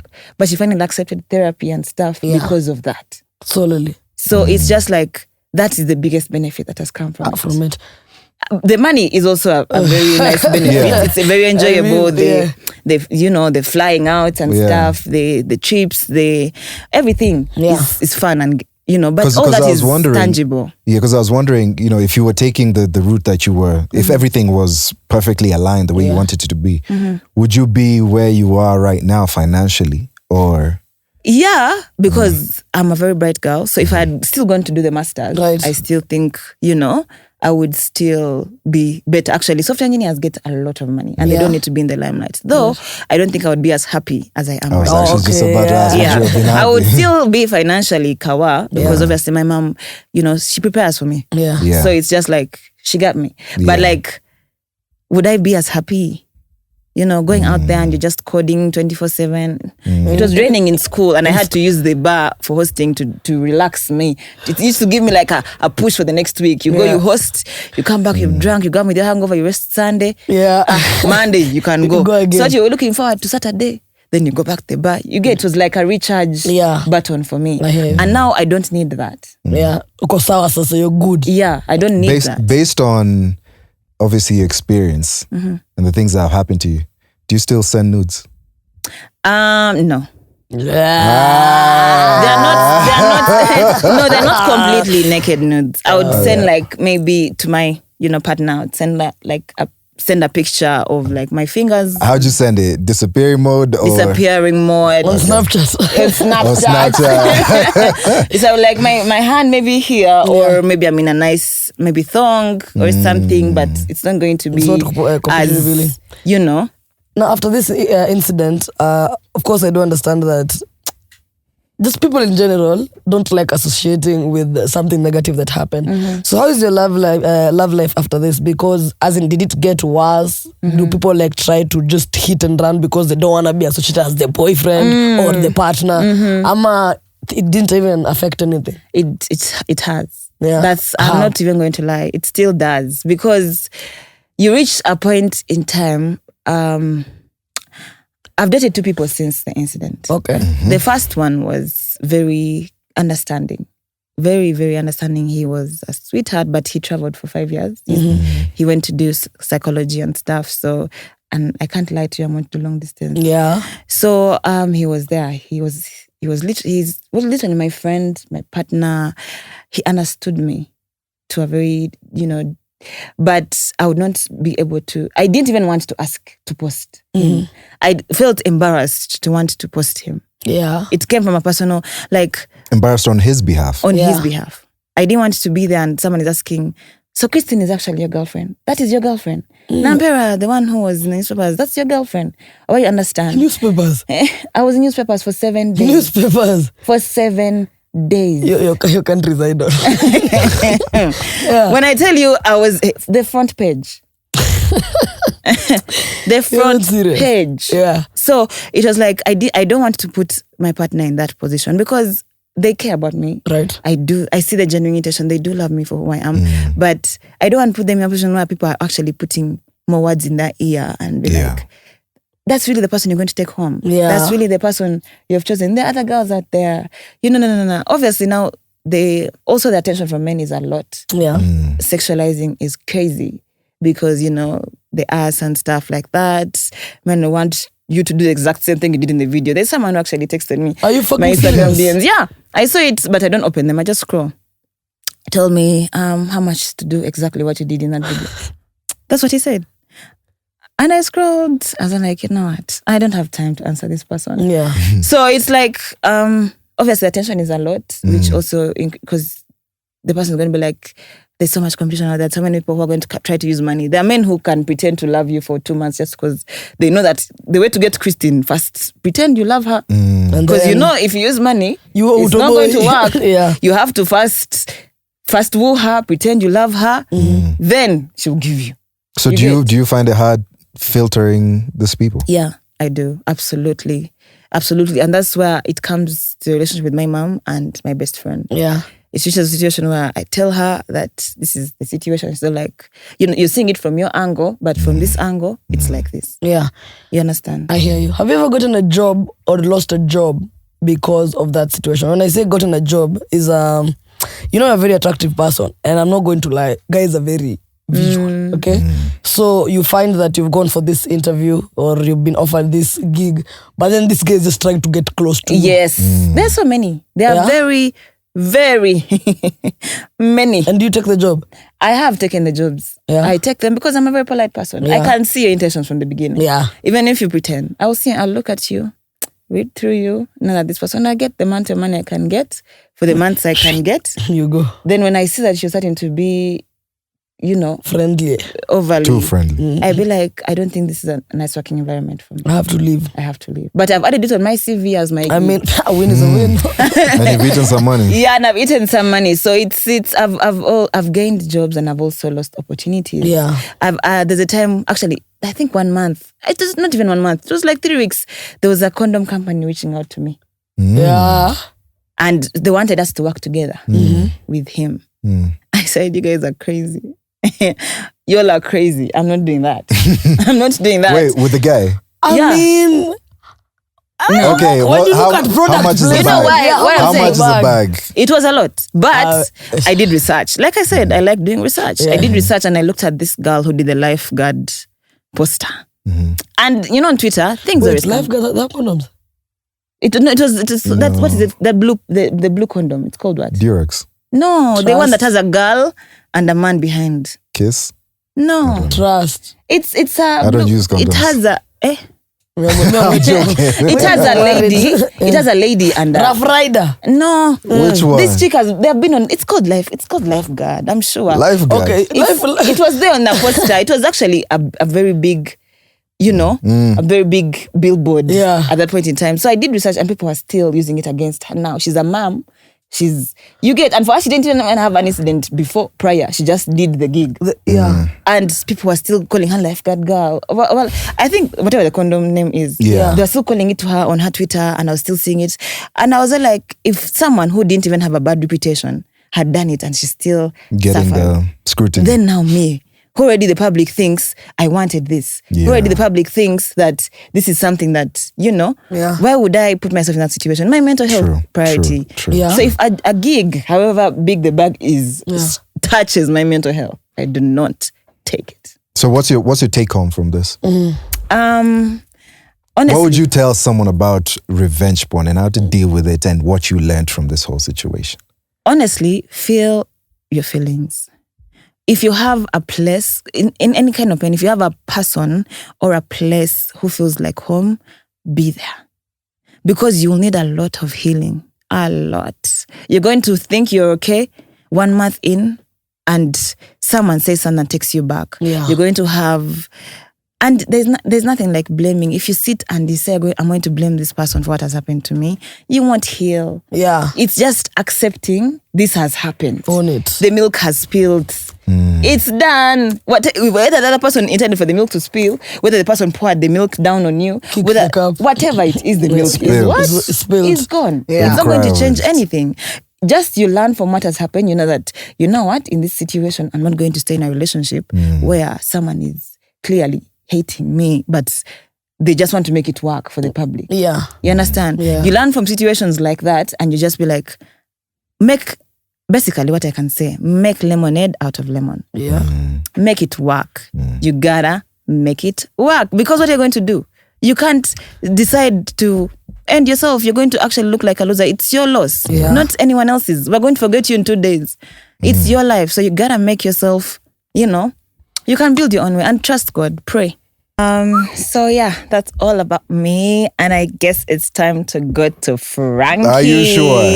Are you sure? Do you have anything else you would want to ask me? Because I have a lot to ask you. No. I'm satisfied. I'm satisfied. I'm okay now. So we wrap the episode there, right? No. No, you have to tell us, how did Frankie come into the limelight? What happened to make Frankie who he is, and what controversial stories have gone out there that you think have impacted you negatively and positively? As in, who is Frankie? Hey. Basically. That's a lot of questions in one. Yes. I'm a very simple guy. I'm not controversial. I just do my best. I work out. Don't bore us. Don't laugh. Next, tell us the real juice. So you want it from the top? Or Yes, you want from the top. Where exactly? From the top. Guide me through this. How did Frankie become, a Kenyan celebrity? From birth. Frankie, unakaza. I need you to work harder. I need you to get it out of me. Okay, I want you to do this, huh? We'll go step by step. Yes. Frankie JustGymIt is a name that we all know, at least in the 254. It's big boy brand, you know? So tell us, how did it happen? Is it just purely working out? Is it kuna kitu ulifanya, watu wakakasirikia wakakupea chance? So actually, how I started this journey was, I think it was back in 2014 when I came back to Kenya. 2014, I came back, I just finished my master's, decided to do personal training because I had a vision of what I wanted to do, right? Yes. And then that's when I started JustGymIt. So JustGymIt was my brand, my company. I had a business partner who I was working with back then. We started this thing together. Funny enough, a lot of gyms didn't even want me to train clients at their premises. They were so reluctant about it. Why? I think the whole thing of having someone come to their space and training their clients, and then, okay, the arrangement was supposed to be, I bring clients, I give you a percentage of the payment. So let's say if the gym charges 5,000, then I'll give you 3,000 because I'm doing the marketing, I'm doing, the training, the labor work and all that. Right. All you have to do is you're just providing me the space. But to them, they didn't see that as beneficial to them. So they were like, no, I think the best thing you can do is you come, we will hire you. And at that time they were paying, peanuts. It was like between 20 to, if it goes too far, maybe like 40,000, right? Yeah. So I was like, no, because for me, if I'm working, if I get more people, I earn more. Yeah. So that wasn't something which I was looking to do. So I actually started training people at Uhuru Park. So with a towel, that's how literally I started. So I was using a towel as a resistance. So I'll tell my client, actually, I remember my first client, I told her, please, really believe in me because I can transform you. We don't need equipments. Yeah. You just need someone who understands the body. And she believed in me. So within, I think the first 3 months. Your first client was a she? Yeah, yeah. So she ended up transforming. And she was so grateful about that. She actually didn't believe. She told me I didn't believe this was going to be happening, or was able to happen through just using a towel at a national park, right? So what I did then was I started posting online. So I would post transformations, and when I would post transformations, I also figured that I'm looking at social media. And I'm not seeing anyone who's posting content the way I was posting content. Yeah. In terms of, I would do a lot of content topless. I would do a lot of seductive content, right?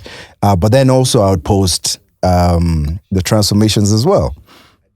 So I could see people were interested in it, and there were those questions on the comment section. Oh, is he Kenyan? Is he from this place? Where can we find this guy? So I realized there was a need for this, right? And I had a different look.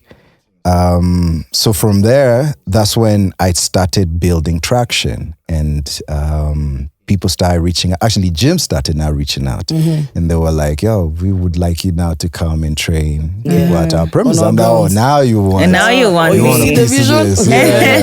Yeah. But obviously, Misinanga Kiburi. So I was like, okay. I just said I don't have an ego. So I was like, okay, no problem. I'll come to your premises and we'll be able to do this thing. So that's when I actually signed up to a couple of gyms. So I was moving a lot. I would move a lot to different places. I remember I also tried to do home training, but I think it just became too tedious. So I preferred having a space where it was, a main space, like a HQ, where I'd have majority of my clients there. And if I was to move, it's probably like maybe two places. So with that, I guess the juicy questions that you guys want to I want to ask you the juicy questions. You were saying tedious. Is it the traveling part, the financial part, or the fact that I'm not about to trust my woman with this fine ass man talking about home training? So, all three. Yes, moving around was hectic because if I'm training you in Kilaleshwa, then my next client is in Juja. So now I have to move around and it's costly. It's actually, there was a point where I even bought, that's actually what made me buy my motorbike. Yeah. Because I needed to have easy movement, traffic and all that with the car and all that. So I sold my car and got a bike. But yeah, and then there would be times where people would make advances. And I really didn't want to put myself in that situation because there was a direction I was going towards, and I knew that will change and pivot everything. Yeah. Oh, so you didn't. So your clients, when they used to make advances towards you, you'd be like, no, don't touch me. It depends on who it is, actually, to be honest. I had a rule, and my rule was never shit where you eat. Yeah. Right? Right. So you'd get a choice. If you're someone who's like, bangable, good looking, you get a choice. Yeah. Do you want to train or do you want to fuck? Like, what is it? So you can't get both. You can't put those two together. Yeah. If you want to have something which is, then cool, you can do that. But according to your Instagram posts that I saw, you have put those two together before. No, I've never put those two together. Anyway, we're going to come to that. My first question, my main question that I wanted to ask, have you ever faced public scrutiny? Of course, so many times. So many times. Yeah, what was which one is the biggest incident that affected? I've had a lot which are quite big. Well, obviously, the situation with, the mother of my children, or both mothers of my children. I've also had my own personal one based on fitness. I don't know if you've seen the one which I went and put a placard up in the middle of the road that said, "Are you happy?" And look at your stomach, are you happy? Yo, that one went like wildfire. Yeah. I didn't even understand. I had pages in America posting me. So did it cause any brand cancel? Because we're looking for something that can cause, this cancel culture that we talk about. Did it cause an incident that happened that may have caused a little bit of cancel culture to you? First, we'll have to again define what cancel culture is, because I honestly don't believe I've been cancelled. Frank. There are degrees to it. Exactly. There are degrees to it. I feel like you keep running around. No. Let me put it like this, Frank. Nini mbaya ulifanya nye kila mse social media koko that on your neck? What is that one thing that you did that now people are like, okay, you know what? But then who's this guy? Who the fuck does he think he is? What is that one thing? Because when you talk about the fitness situation, that has been there for sure. And of course, even there are women who are saying, but they understand Frankie, because me, but if this is the guy who's training me and is showing me how to do push-ups, we are about to push, That is fine. But what's that one thing that when somebody sees Frankie, they're like, ule boy flani wa, ule boy flani wa nini? Do you want to know the worst thing I've ever done? The worst. I broke up with 2 women. That's just that. That's the worst thing I ever did. Frankie, you're not telling us the whole truth. Frankie, Tell me what you think I did. Let me tell you something, Frankie. We kwanza, when you mse fulani, you're a tease, you're a flat. I'm not. Nampera confirm. I just talk well. Frankie, you literally just flattered the receptionist when we're coming in. No, I was nice to her. So what's the difference? Where's the line? This is a conversation, and let's judge if it was being nice or flatting. Yes. So I didn't see that your hair looks good. She did have nice hair. Okay, leave. Then you moved away aside. Then you laughed and you're like, and the nails too, too. And the smile. Baba, like she had a nice smile. Couldn't you give the compliment at once? Oh, you're an amazing looking person. Did you have to do that? But did you see how happy she became? So you're flat to make women happy? No, I'm just making her day. Is that a bad thing? The question here is Brian got a haircut. I didn't see you compliment it. Brian's a handsome guy. Okay, don't do it now. No, that's on the chopping block. Then, Frankie, why are you hiding from the truth? I'm literally not hiding. I'm used to you being an honest man. Very. So be an honest man right now. Okay, now let me cut to the chase, all right? Cut it. You mentioned that you began the JustGymIt with a friend of yours. Yes. Right? Back in the day. Yeah. This guy's called Shiv, right? Yes. What happened? Because all of a sudden mmekosana, atuoni pamoja na your story measure. English for the 256. Sorry. 256. You guys have you're not friends anymore. I think I'd say so based on social media, but we don't really know what happened. What happened? Those are the things we want to know because you guys would post videos of you guys working out together, trying to just get the brand out there. But all of a sudden, Shiv missing. Yeah. Wagwan. So I believe that two people can have different visions, right? Mm-hmm. And that's exactly what happened. My journey. We reached a crossroad where my journey and his journey didn't align anymore. Mm-hmm. He had visions of doing something else. I believe he went into CrossFit. And for me, my trajectory was totally different. Even if you see what I'm doing right now, yes, I'm doing fitness, I'm doing wellness, but I'm inside each and every industry. Yes. You're not really seeing me just in fitness. Yeah. I'm bringing fitness into every other industry, right? Mm-hmm. That path was not the path that he was willing to go. Mm-hmm. So he ended up resigning. And for me, because JustGymIt was my thing, I started it off. So I ended up taking it and moving it to a different direction. It's as simple as that. I know you're looking for something like because let me tell you, points and fought and da-da-da-da-da. No, because you can have different journeys with someone you're working with, but still stay in communication. But why? Don't you grow apart with people? I understand, but then when you talk about growing apart with business, you're nangam. Because after this, I'll be like, you know what, guys, I'm done with this. I don't want to do it anymore. And probably not going to be seen again. But before you guys began this, I believe you were friends first. Yes. Right? If the more you get to know me, the more you'll understand that if I'm friends with you, there's a need for me to be friends with you. Once that need has gone. Your idea of friendship is transactional. Not transactional, but at our age, friendship is an investment. Yeah. I can't just be hanging out with you just for the sake of hanging out with you. I have to bring value to you and you have to bring value to me. If I no longer bring value to you, please cut me off. Are you serious? Yes. I believe that with friendship, I don't have to get something in return. It's a safe place, a home. Like uni best yangu. Because at the end of the day, that's something that we used to do when we were in high school, and you could just hang out with someone and just go play PlayStation. And so even just my time is very valuable right now. So why don't you follow each other? Because friendship is different. Why don't you guys follow each other anymore?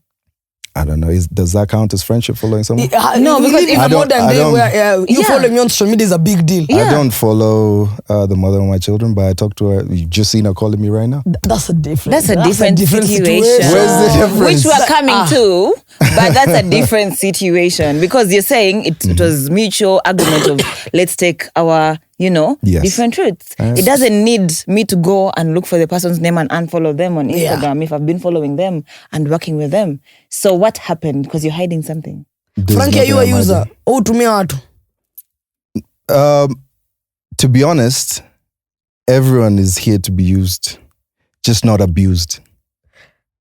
Baba. What? Yeah. You didn't hear the question. Are you a user? Are you a user? Everyone is here to be used. Are you a user? Are you a user? Actually, not even abused, misused. Are you That's a the one. user? Are you a user? It's What simple, would yes me or out? no. So if I have no value at all in your life, whether it's either emotional or mental or financial, I have no business being around you or in your life. Just repeat what you just said. I have So if you have no value to me, Yeah. you should just be hanging around me. We're just chilling. We're vibing, We're just bro. Good chilling. vibes. Not everyone I talk to has, helped me in any way emotionally. Anywhere at all. How many contacts do you have? 2,400 or something. Do you need these 2,400 people religiously every single day? No, but I can find use for them. Again, are you a user? We're all users. Frank, I want you to say yes. Or no. I want you to say yes. Or no. It's not a straightforward question. It's It's not. It's literally, are you a user? No, it's not a straightforward question. Frankie, What? stop running around. I This am is actually not a running around it. team. Okay. We are on 3 truths. No lie. There is no lie. So Frankie, let me bring it home. You used to be chilling with the squad here was over 25. All No. of us. Yes, Frankie, damn it. Fucking hell. Wait. No. Mbona unatoroka hii story? Let me correct you. Correct me, Let me kindly. correct you. Yes. Shiv was my friend. Right. Right? Was. Yeah, he was my friend. And his wife was in over 25. Right. Yes. Maybe that's where you're getting the connection. But I wasn't Or hanging you were out just with chilling over with 25. with Shiv and then consequently you are around over 25 crew. It's like if your boyfriend comes and hangs out here, is your boyfriend part of 3 Truths No Lie?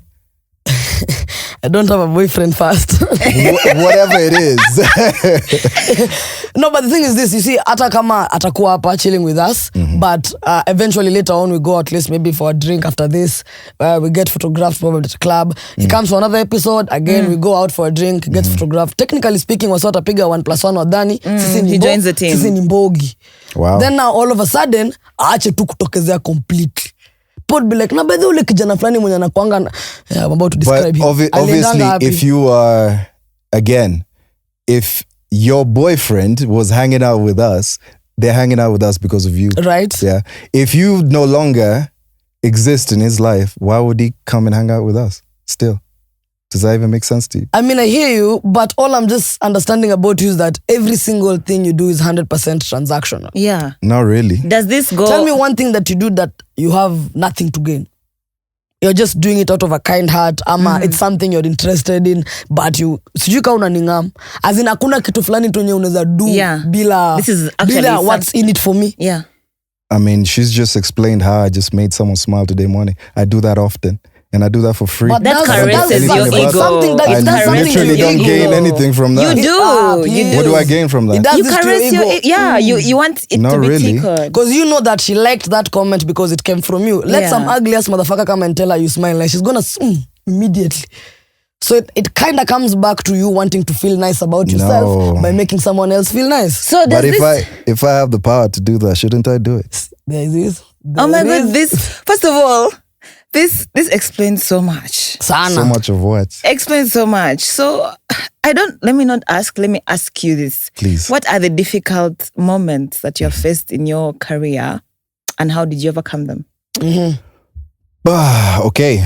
So I'd say there are two major moments. First, breakup. That was one of the most hard things I had to deal with.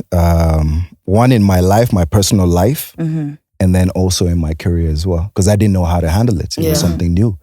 I'm in a situation where I thought that I'm going to be with this person long term, and then everything has just crumbled right in front of my eyes.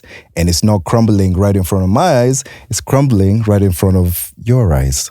So everyone is seeing what I'm going through, and everyone has an opinion about it. Right.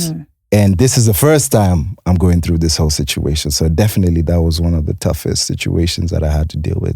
The first toughest situation. But Yeah, it's so- you who's putting this online and sharing with everyone that, I'm with this person, this is us, we are going to this place. You know, I believe in once bitten, twice shy, but I don't think kushaikuwa na relationship chini ya maji. It's like you invite us to come and speculate on what's going on. you're actually making us your online in-laws. And when we have a say to it, you also want to come back and be like, that was tough. That Baba, was tough. that's the prize. To be honest, I haven't asked for a pity party. Yeah, okay. You've asked me a question, so I've answered it. But Yeah. but also realize you've only seen 2 relationships. Do you believe that that's the only people that I've dated in my whole life? I'm 35 right now. I would say those are the people you've taken serious. Yes. Okay, Thank so you for that. not That's dated. true. Yeah. may I have a question? Because clearly you have stated that every single relationship, friendship, has to be transactional.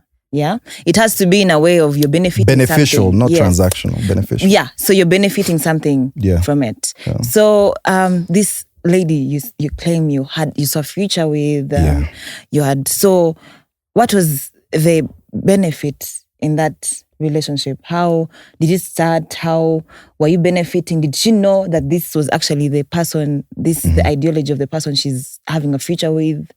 Stability. That's what she offered me. She offered me stability. She was an amazing woman. She still is. She helped me through a lot. I can definitely say that. We had a great relationship, especially at the start of it. It was an amazing time. We met a couple of times actually, and I didn't even know it. And she also didn't even know it actually. So the story, I've told it a couple of times, but I'll tell it to you again. First time I met her, I remember I was with Shiv. We were driving around Mombasa Road, and there was this billboard. You know that's Nyayo, just next to the Nyayo roundabout. Yeah. There's usually that walkover.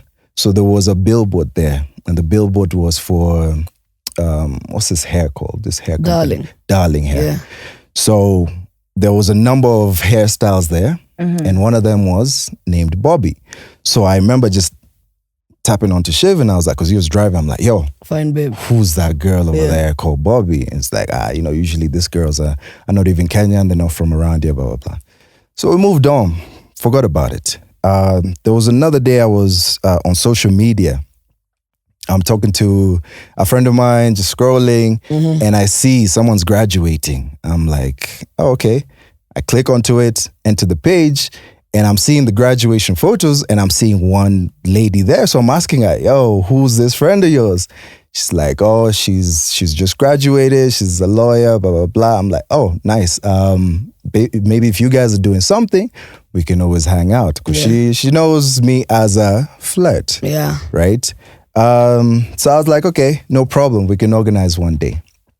Fast forward, there was a time I was out in Mercury, and I remember I was just hanging out with a couple of people. It was not over 35. Actually, maybe it could have been. I don't know. So we were hanging out, all of us. And then one of my friends was like, I have a friend of mine who's coming from Mombasa. She's just done a shoot with Coca-Cola. She's coming back to Nairobi. She wants to pass by. I'm like, sure thing, no problem. Because I was tired. I really wanted to go home. We had actually come from, I think it was a wedding or something. So when I left, when she came, I was just about to leave. Yeah. And I remember telling the guy like, yo, is this her? He's like, yeah. I'm like, oh, wow. So at this point, I'm like, let me approach this girl. I approach her, I start talking to her. She's telling me about this trip that, she's come from Diani and all that. And I'm just looking at her. I'm like, man, this girl is pretty. And I actually can't even understand what she's saying because if you meet her, she's a chatterbox, right? She's very talkative. But yeah, that ended there. I didn't even take her contact or anything. Fast forward, there's a day where now this other lady who had told me that, if they're ever free, we can always hang out. So she tells me, remember that girl that you like, the one who's graduating? I'm like, yeah, we're out tonight. We'll be going out. So I'm like, what, really? It's like, yeah, you can holler at her. There's her number.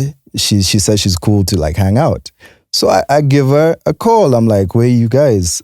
She tells me she's at, I forgot that club, opposite Ibis. What's that club used to go?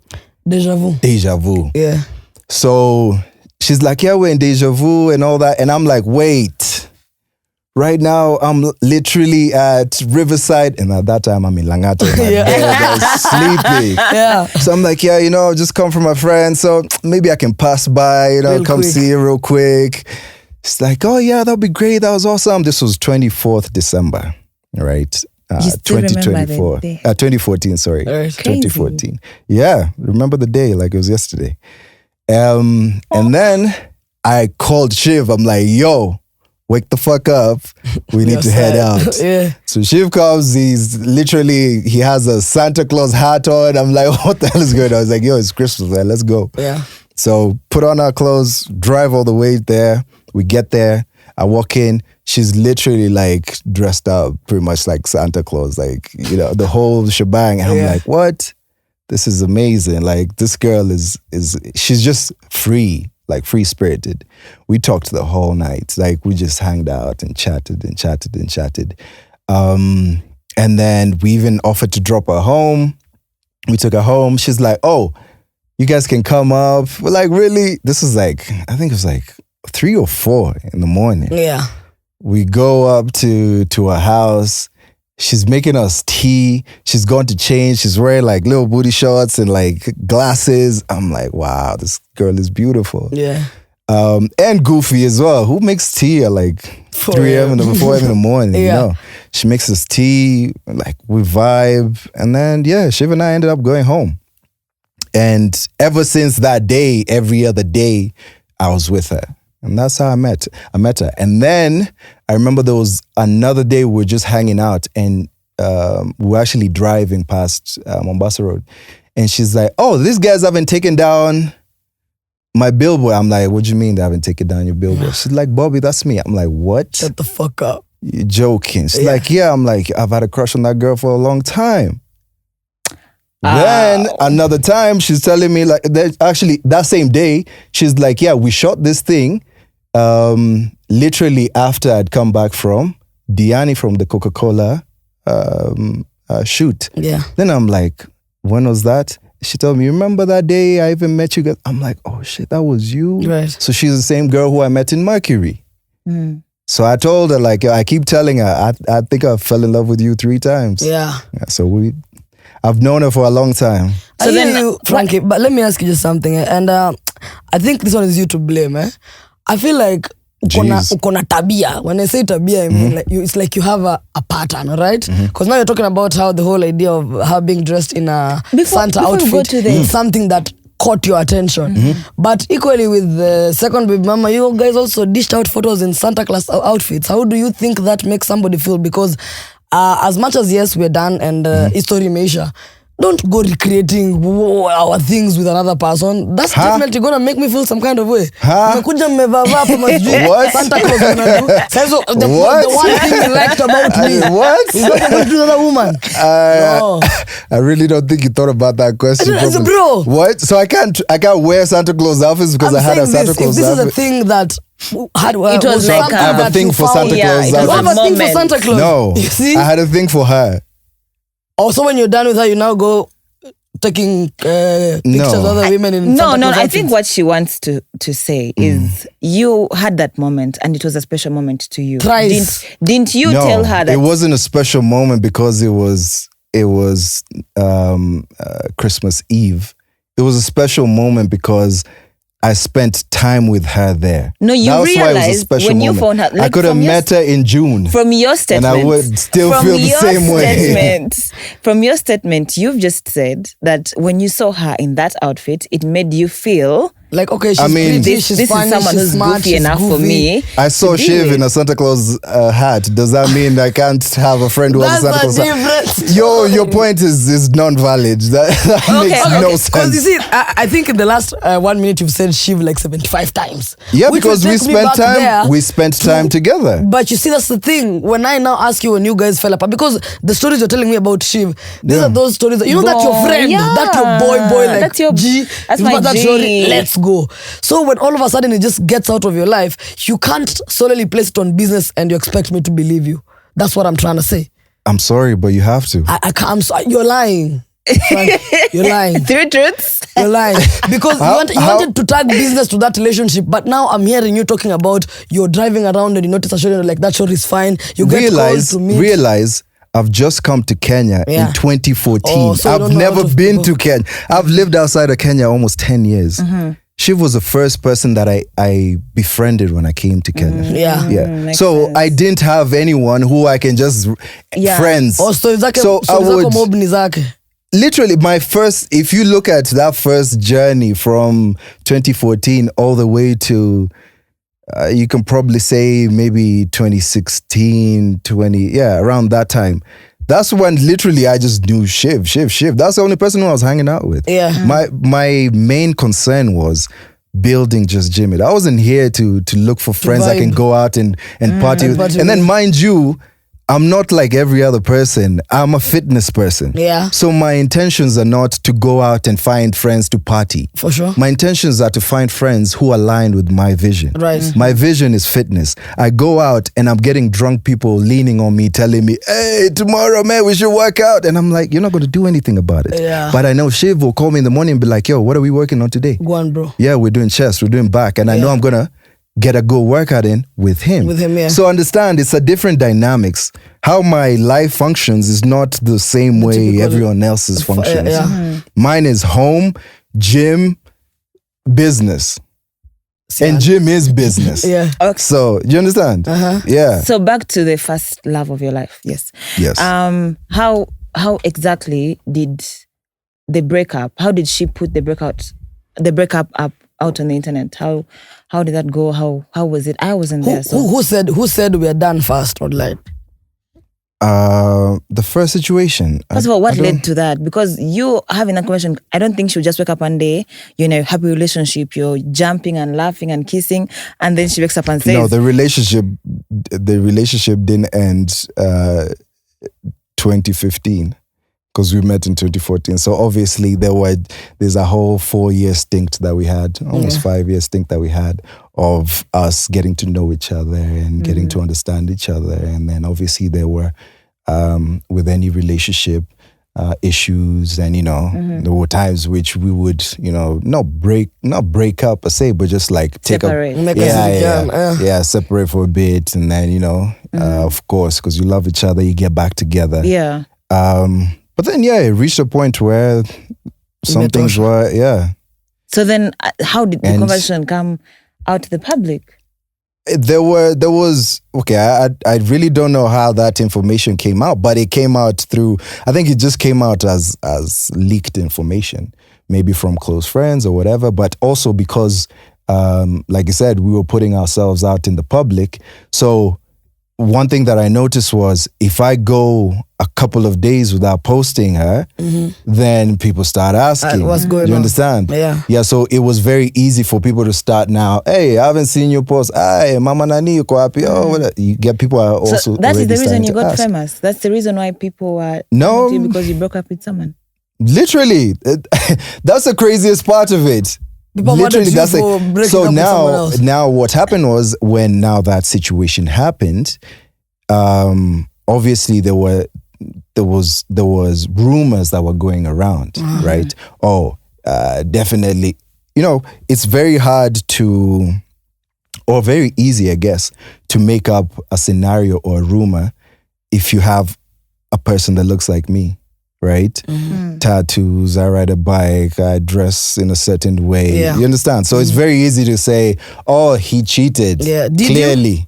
No. Not once? Not once. Emotional cheating? No. Quick glance? I mean, obviously, you think you don't find people attractive when you're with someone? I mean, you do. So it was just a relationship. There was no engagement. No. I did propose. Sorry. Got down in one knee type shit. Yo, beautifully. I did that on my son's first birthday. You have children with her. So did you do this so that you can remember the day you proposed easily, or no? I just thought it was. They want you to get mad on their birthday because they will never forget the anniversary. No, I just thought it would be like a beautiful moment. Celebrating, your firstborn son's birthday, and then you're excited. That's your about first that. child and her first child. Yeah, our first child. And then on top of that, just like I do this thing that's forever. Yeah. Yeah. So that was the whole intention behind it. It was nothing to do with remembering. So how many children do you have with her? 2 beautiful boys. So by the time you broke up, you had them, or you had one? Well, so the first time that we broke up, she was, we went maybe I think a week. And then she called me. She was like, hey, I'm pregnant. Then I was like, what? I was actually so happy that I forgot about that whole fight. I was like, yo, I'm coming back. Yeah, I just came back home and then we worked things out. For how long? So, because I've clearly never seen you in a wedding where you're the groom. Yeah. How do you call off an engagement? How? Because you see, if you're dating, I'd be like, you know what, we're done, get the fuck out. But you've asked me to be your wife, and now things are not working out. Yeah. What did you do? Let me have my ring. Fuck you, Shia. How did you go about that? Because breaking off an engagement is a big story. If I give you a ring, that's it. That's yours. It's yours. You keep it. It's for you to decide what to do with it. You didn't break off the engagement? She broke it off? Okay, so how do you break off? It's just like breaking up. Like You've not seen these reality shows where there's the heartbroken shorty who goes to that guy's kitchen counter. I think what you're talking looks about. At the ring and puts it down and then walks out. Like that's in movies. I mean, your life sounds like one. If you break up with someone, or if you're in an engagement and then you guys break it off, it depends on what she wants to do with the ring. Unless the guy is petty and is like, yo, give me my ring back. Where my money at? I don't know. I don't think that's the right, way to move. So what was the right way that you did? I didn't do anything. We just broke up the way you'd break up, and next thing I noticed that the ring didn't exist. There were no wedding plans in store, like, oh yeah, let's pick a venue, let's pick a date. Like, cause I presume when just before that happened, we had gone to the AGs. Yeah? Yeah, we were looking to do the whole thing at the AGs, real life. But yeah, and then the breakup happened just before that whole thing. So, when that period where you put the search in? So we had put the search in. Yeah. So we're now waiting for, that period. I think it's like a 2-week period. Yeah. We're waiting for that. And then during things that, went south. Yeah, things just went south. Or do you think you sabotaged them because you were scared of commitment? No. I've never been scared. The good thing about me is I never do anything that I don't want to do. Yeah. Yeah. So I can never put myself in a situation that I don't want to be in. For the rest of your life. Yeah. If I'm there, trust me, I'm there. I'm there because I want to be there. Now that you're talking about taking your ring back as being petty, you mentioned that part of the reasons why people would drink fast in your relationship is because you've not posted her in a long time, or like even 4 days, people are losing their minds. Yeah. So there's that phase where you delete pictures. Did you delete them or you just moved If you scroll down my Instagram page, you'll see every single picture.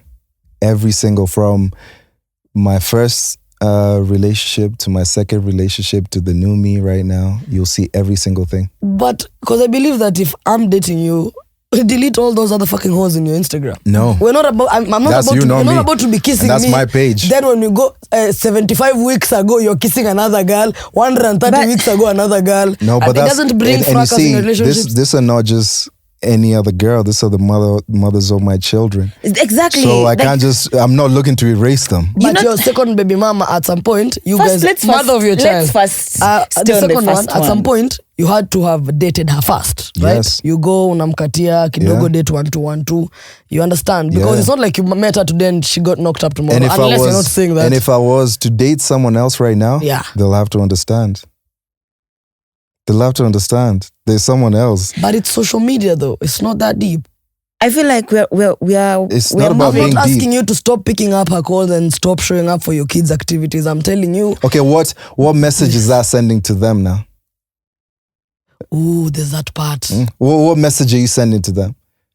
So I put a strain in my family's relationship just so that I can be with you. What value are you offering me that can overtake my children and feeling and the mother of my children's feelings? Because me, I'm still behind. Do you understand? But it's not. I'm not telling you to take down your family photos. I'm telling you. It is my family photos. That's how I hear store you. memories. Fuck, nakungam though. I hear you. But where you guys are kissing and you're grabbing her waist, baba. I can't sleep because of this picture. I am dreaming about it. Wake up then. Fuck. My question, because it's crazy. How you're not answering what called off the engagement. You're talking about the engagement. You're talking about after. You're not talking about what caused you to leave a woman that you have 2 children with. Unfortunately, I can't speak on that because that's a personal matter. That's between me and her. She's never spoken about it, so why should I? Hear you. And it's something that happened, like 6 years ago. We broke up 2019. I don't think digging up old wounds is going to help any situation. Yeah. So my question. I have a very good co-parenting arrangement. Yeah. I wouldn't jeopardize that just to get a reaction out of anyone. I hear you, Frankie. And you sound like a proper family man. I am. But how can I say this? Mbona Basoso alikuwa anakuita deadbeat? Why? Because there was one situation which that one I can talk about because it was general public. Yeah. Where she had been asked by Kiss 100, I think. Yeah. Does Frankie help with the kids? And she said, he tries. But you see the way she said it, it sent a different message. Yes. Because we had that conversation afterwards. And she did tell me the way my intonation was off. I know you do A, B, C, D. Because at that time, school fees, everything, right? But then I was like, why would you do that? Because now it's put a whole straight. Because now Kiss 100 went and just wrote a whole title about it. Deadbeat Dad. Yeah. He tries. Yeah. You get. So I was like, why would you do that? So literally, she actually, granted, she went and had a conversation with our interviewer and was like, yo, please take that down, take it down. And they took it down. But the damage is done. Did you not want a public apology? Because at the end of the day, don't go and fuck me over in public. Then you want to come and apologize behind closed doors. Same way, walk up and be like, wait guys, mimi venye nilisema haikuwa hivyo. Frank is actually a nice guy. All I'm saying is, najaribu, si mtu mbaya. Did you not need that you go back there and tell them the truth? You're just fine with the bedroom apology. Shh. To be honest, I think that situation at that time, it was very shaky. Even the relationship between her and I was very shaky. Yeah. And then I believe that, the damage was already done and bad news travels way faster than good news. So even if she was to go out there and start saying how amazing I am and she had messed up in that situation, it will still turn into wouldn't go you're bullying her into Did that situation cause brands to push? Oh, of course. Till now, people call me a deadbeat. Oh wow! Yeah. How did you maneuver over that? Even in boardrooms when someone would approach me and be like, "Hey, Frankie, there's a gig that I think you'd be perfect for. Write a proposal. I'm quite good at writing proposals. Write one of your special proposal, send it in, and I'll push it for you." And they do that, and they go to boardrooms, and they're like, "Yo, I brought this thing." This person was like, "Oh, I don't want that person here. That guy is a deadbeat. Doesn't take care of his kids." And because this is someone just because of that one situation. The power of the tongue. Yeah. So, it was, and you see, that's have the you thing. Forgiven her for it?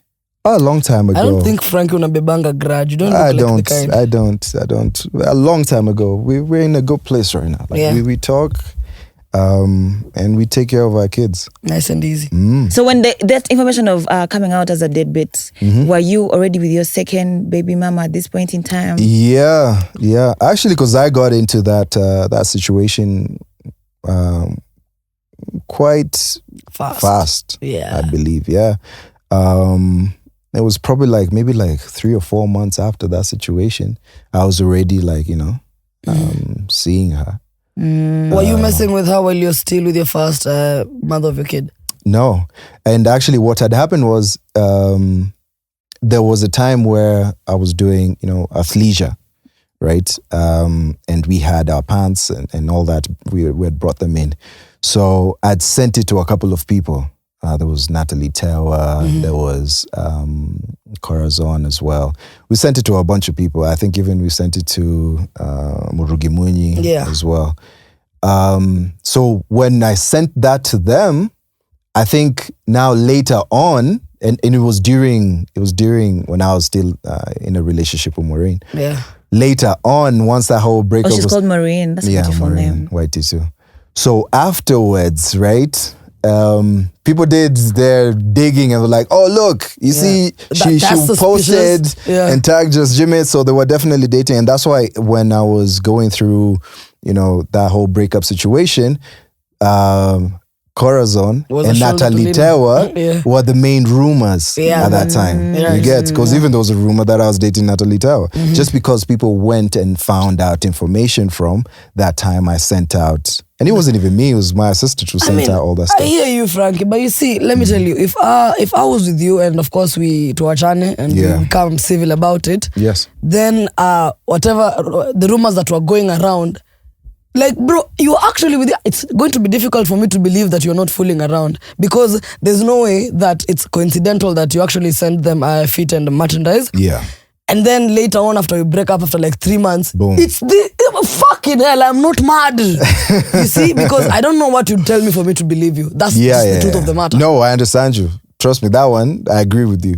It's very hard to try and make you understand that literally it happened after the fact. So when did you start having eyes for Corazon? I mean, Corazon has always been an icon in our... You're not listening to the question. Ulianza kumcheki nini? Let me tell you, when the question hits Frankie like this, he's like, hey, that's why it's okay. Because when did you start after 2 seconds of kumcheki? No. I've noticed Corazon for a while. Corazon, I've noticed her since, I think, even by the time I came to Kenya, when I came back to Kenya, I would see her. There was a gym that I used to go to, and I would see her at the gym. But obviously, she was a public figure at that time. So, and I was just some guy from the UK. So obviously, I wasn't really looking to approach her because she had this aura to her, right? So approaching her wasn't like the main thing. And I would ask those trainers, "Hey, who's this girl?" Be like, "Oh yeah, she's on social media. She's You're one of our biggest socialites in Kenya. She travels a lot, blah blah blah." So yeah, I think at that time I was just like, "What? This might be a tough one to crack." This why I might not be able to handle this.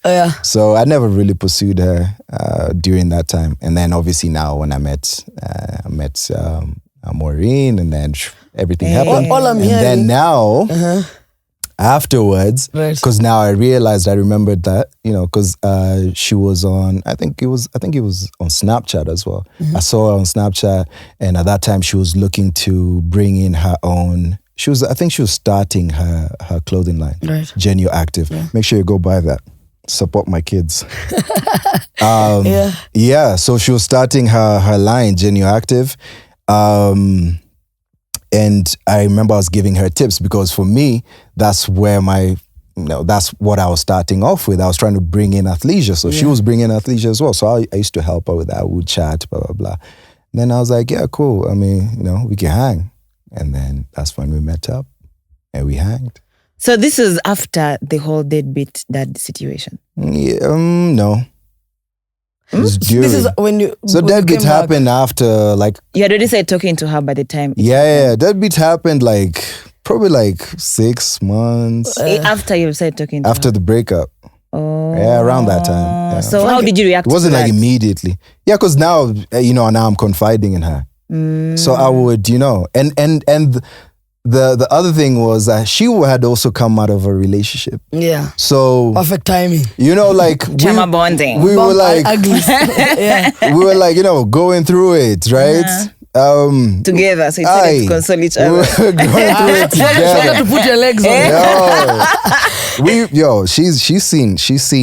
She's seen the weakest version of me. Yeah. She's seen it all. She's seen me crying. She's seen me waking up in cold sweats. She's seen she's seen a side of me that no one else has ever seen, and she accepted it. And that was the point where I realized that this may be this might be the one. So so you had said you saw stability in Maureen, right? Yes. So when you stopped seeing that, did you see it in Corazon?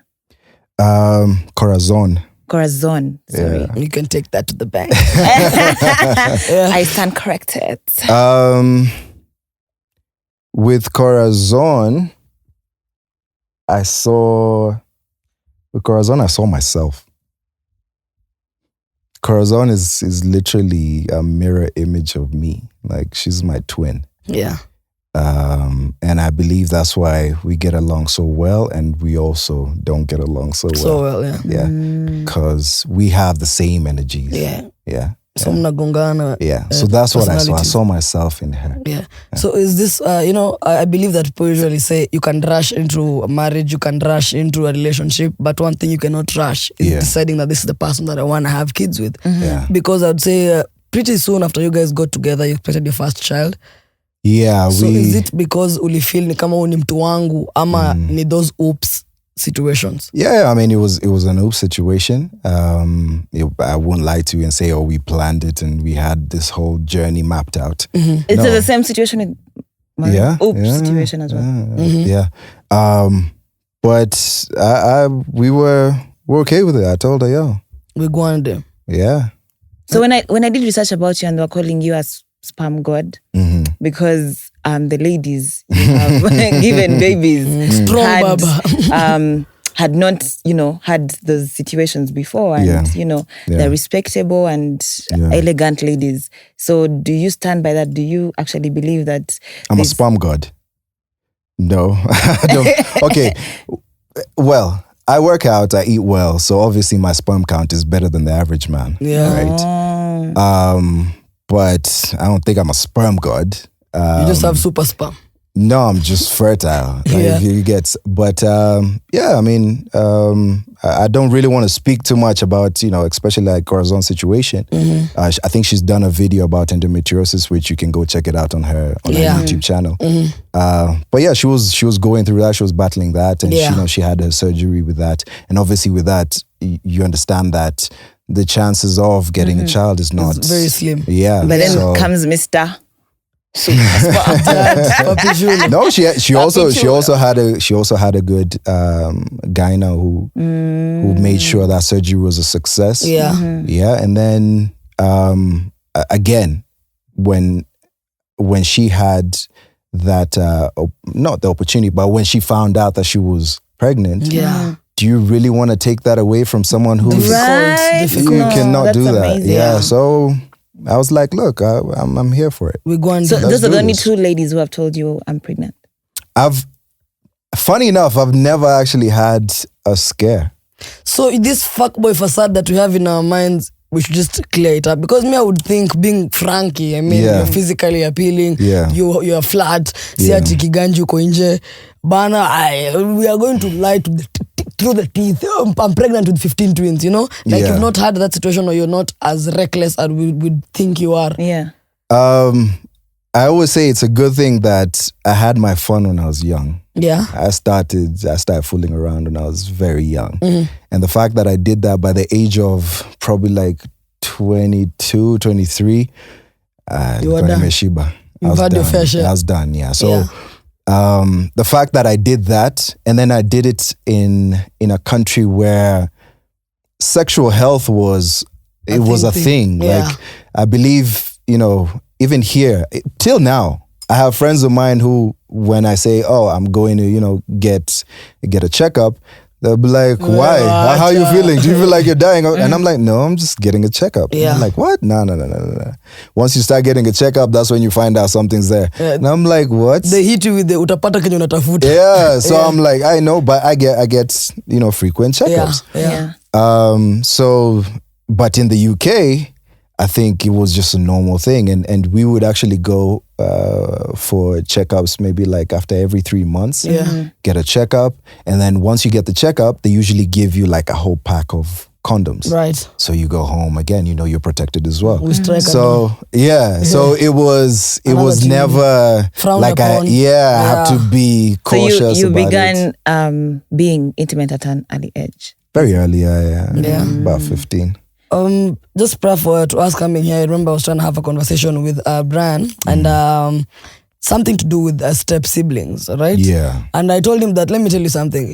I don't know, parents are different and you don't know. But me, as far as I'm concerned, the only kids that I know, it's me and my brother. And consequently, I said, in the event I find out that there's another sibling who's a step sibling, fuck them.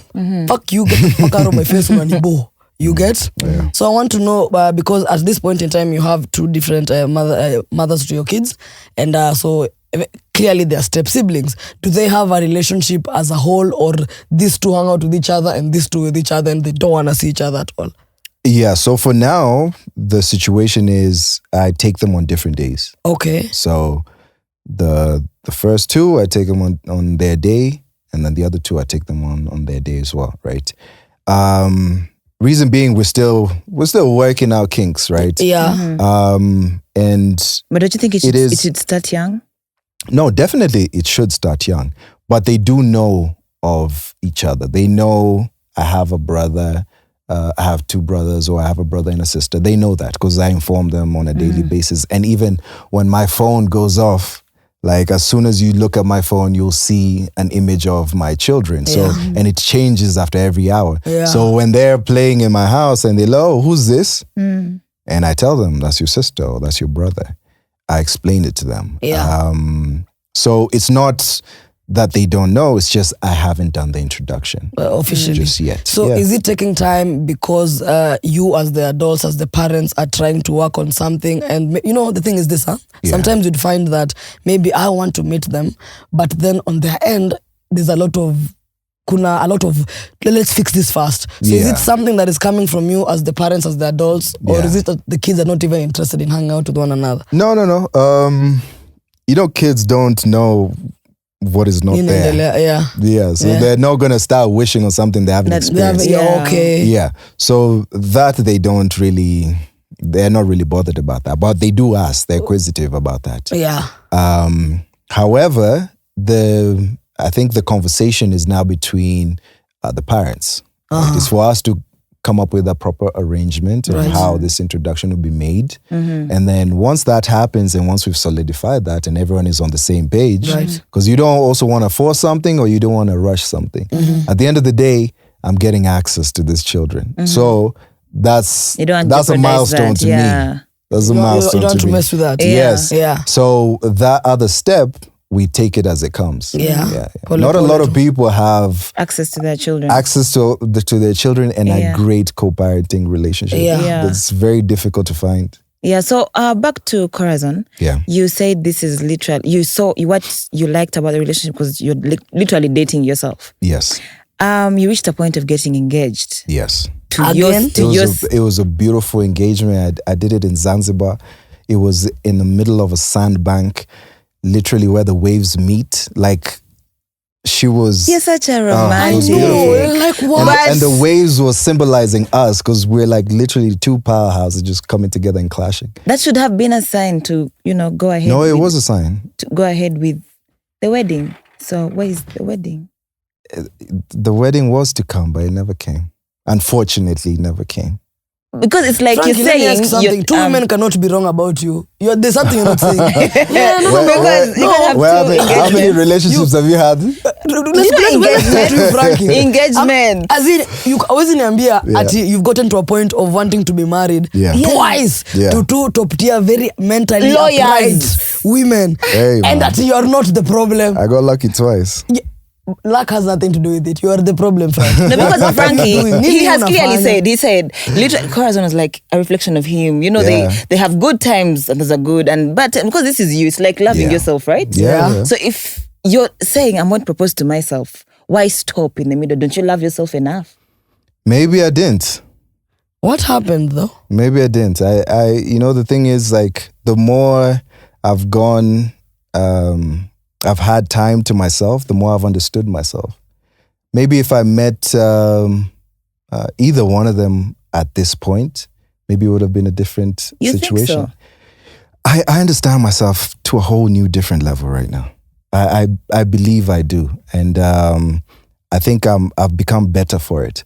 However, those two situations made me better for it. Do you understand? So it's a catch-22. In order for me to be who I am right now, I had to have gone through that. So you love who you are right now? You love Immensely. the flirtatious, non-relationship, non-caring. But I don't think Frank is usually flirtatious intentionally. I think it's just his nature. Yeah, I actually don't do it to like, I'm not a sleaze bag or a hound dog. I'm not doing it to get you. You like flirting. I just love a beautiful woman's reaction to what I say. Your partners, the times you've been in relationships, they didn't mind, because as a gym instructor, you deal with a lot of personal trainer. You deal with a lot of women who are dealing with insecurities. Yes. So this is one of the trickiest jobs, actually. If there's a whole conversation on Twitter sometime when someone was saying, don't trust a man with, if your wife has a personal trainer. No, but if you're a man and Frank is, you're the one who's putting my wife back to shape. Get out, bwana. Hey, no.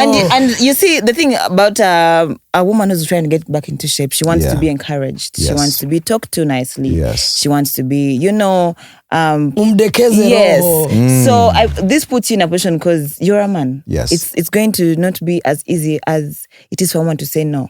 Because if this lady you're seeing her vulnerability, she has opened up to you, she's been there and she's telling you, oh yeah, Frankie, this is what I want. Yeah. Don't you think that has also caused a bit of unshakiness in your relationship? No, it shouldn't, because you found me doing this. This is what I started with. But this then is what puts food on the table. Not in a marriage. They found you not engaged. Do you understand? Yeah. Now when you take that step of, I'm going to get engaged to this person I want to marry, don't you think you're supposed to... So I quit? You get another source of income. How? How can I change my whole career path because of someone's insecurity? Actually, it goes back to that thing of hosting. I was actually having this conversation. Yeah. As a host, as a female host, you're going to have to be nice to so many men so that they can buy so many bottles. You don't have to obviously flirt with them, but you have to be nice to them. Mm-hmm. You're going to go and you're like, hi, there's some sort of... how was your day? Hosting has a shelf life. I hear you. And because it's not forever. How many personal trainers do you know who are married, who are men? There's a lot. I have friends who are personal trainers who and are they're married and they're men. Yes. Very comfortable, living their life and all that. But I think it's not because somebody is a personal trainer, it makes them who wants to sleep around. Not saying because that I feel like after having a conversation with Frankie, even as his shori, you'll realize that this person actually knows how to think. Mm-hmm. Sometimes it's not that, yes, maybe the job, it's like being a DJ. Mm-hmm. Just because I'm a DJ doesn't mean I'm fucking everybody. Sometimes I'm a DJ who just likes music. I enjoy seeing people at the club happy, Mm-hmm. And yes, the Dorime babes will come and you take a picture, but it's solely that. Yeah. You see, so I think it boils back to who are you as a person. You think so? Now Frankie Sifala. Frank is not a fool, He's you seem like Willem Seflani. You see the bigger picture, like you zoom out of the perspective. Okay, fine. Now my relationship is at jeopardy because I want to clap these chicks that are probably not even physically fit. I'm sorry, that doesn't make sense. For what? What am I gaining? Yeah. You get me? It's not an issue of, because he may have been as faithful as it should be, but Kalala, let me ask you, you're in case you have a boyfriend, your boyfriend is telling you, oh, I work with I'm a personal trainer. Christine. Baba, please, I love your dad bod. Don't change. I love you. Clearly, for him, he knows Christine is not his type. Christine is not the person who he would look at twice. I don't think guys have a type. As long as it works and has a pussy. You see now what you're saying? Yeah. This exactly is the mentality of every single woman out there. Yeah. So imagine the mentality of the people he has gotten engaged with. This is someone who has said, I want to marry you. And this is someone who's also going to go there and be with women who are going to say, Frankie, I feel like life. Frankie, hold my back here, massage here. So you understand what I'm trying to say? It's not about the nitty-bitty details, because he may be a faithful man. He may have his principles as a man. But you're putting your partner in a position to be insecure. You understand? And this is someone that's the job though. Do you enjoy the new Lamborghini? Yeah, that's the fucking prize. Like, you want me to take you to Kuala Lumpur? Bet, let me go train this person. I know you're kidogo insecure, but then... But you're competing. Listen, these are both lawyers. These are people who are not going to deal with people who are going to flirt with them every single day. It depends. You've seen those babes, bro. No, it's different. Bro. Hey. It's like saying a host and a DJ. They are two different. Yes, they have so many similarities, but a DJ can actually come play and leave. Yeah. A host has to interact with the people. You understand? Yeah. A host has to go and sit. You're going to go in your nice dress because you have to look nice when you're hosting. You sit next to a man who's going to buy 7 Azuls and he's going to tell you, Christina, I had a rough day, but let me buy some bottles. Why are your friends? Let me buy you some bottles. Let's talk. Then you're going to sit there. He's going to tell you his problems. You understand? Your partner, your partner is at home. Yeah. They're supposed to trust you. They're supposed to be like, then the partner's going to be like, let me give you some $5,000. It's been so stressful. Oh, why you come to my home? We talk tomorrow as well. It's been a very stressful. Let me come back tomorrow. You know what? Don't come. Let me come tomorrow. Now this is someone creating a pattern for comfortability. Yeah. You're going to actually be there and you're going to start... it's not like you like this person, but they are actually not being a bad person to you. They're being a nice person. You're not going to say, oh, I'm chasing away my client. This is a client. This is someone who's buying 7 Azules. What are we selling? You call them your client, but then whatever you're selling is not what's on display. Because as a host, what a host does, even if you're hosting people at your home, take it like that. You're hosting people at your home, you're supposed to make them comfortable. Oh yeah, for sure. You play them whatever they want to watch. That is what a host means. You understand? But you see, I feel like Frankie, so far so good, you've just been painting a beautiful color about yourself, but when you boy child, you get me? And boy child are always walking around with that there one friend who's always taking you to cheat. I know you know what I'm saying. Who's always telling you, no, it's just like quick beers with the boys, but you know damn fucking well, ule dem fulani mwenye unakwanga umecheki yako hapo. Tell me about that part of your life, because you cannot tell me you've been faithful all your life. Hakuna cha hicho, that's a lie. It's again, it's been very hard for me to get into such situations because I was a homebody. I was that person who would gym, home, and gym is business as well. So I didn't have time. Let me give you an example. Right. I would wake up at 4 a.m., right, to go train a client at 5 a.m. At that time, I was living in Raqqa. Yeah. So I'm driving all the way to Valley Road. Because that's where that gym which I signed up to was at. I had an arrangement with them. So I was training my client there at 5 a.m., right? I would train that client and I train several other clients all the way till, let's say 9. So I've finished off my morning clients. I would go to there was like a lounge area. I'd go to the lounge area and take a nap, right? Probably like a 1 hour nap. Yeah. I wake up at 10. I work out 11 to 12. Actually, I wake up at 10. I eat my first meal. Then I train myself 11 to 12 because I have a lunchtime client who comes in. Right. The client comes in. I train them. Probably like 2 clients I'm able to fit in. And then after that, I'm pretty much free from, let's say, 3 till 5. So within that period, I'm going through, if it's like, social media, I'm creating content and all that for that, right? Then at 5, I have my evening clients. Right. I train my clients from 5 all the way till 7, 8. At 8, I leave the gym, heading all the way to Raqqa. Yeah. I get home, let's say 9:30 based on the traffic. 9:30, I'm going through emails. I'm seeing people, some people have purchased meal plans and stuff like that. I do my meal plans. At this time, my children are asleep, right? My kids are asleep. So I even have to go there and just kiss them goodnight, try a little bit wake them up just so I can get some daddy time. Yeah. And then I have, I'm coming for him. Relax. I touch on, how's your day, blah, blah, blah, all that. I eat. By 12:30, I go to sleep. I have to wake up at what time again? 4. Yeah. Now, so where am I cheating in that? Relax. I'm not talking about cheating. The word is hoeing. Let's go back. Let's go back to 2014. Yeah. When you just came from the UK, you're still trying to understand how we're going to take this idea of personal training and put it into action. Yes. And again, umesema ulikuwa na bista yako Shiva. Yeah. Mko mnapiganga tu malap fulani za ufala za kwenda tu kuokota madem, because I'm pretty sure both of you, if you walk into a room, you guys are like gold just walking in. Yeah, we used to get advances from a lot of people.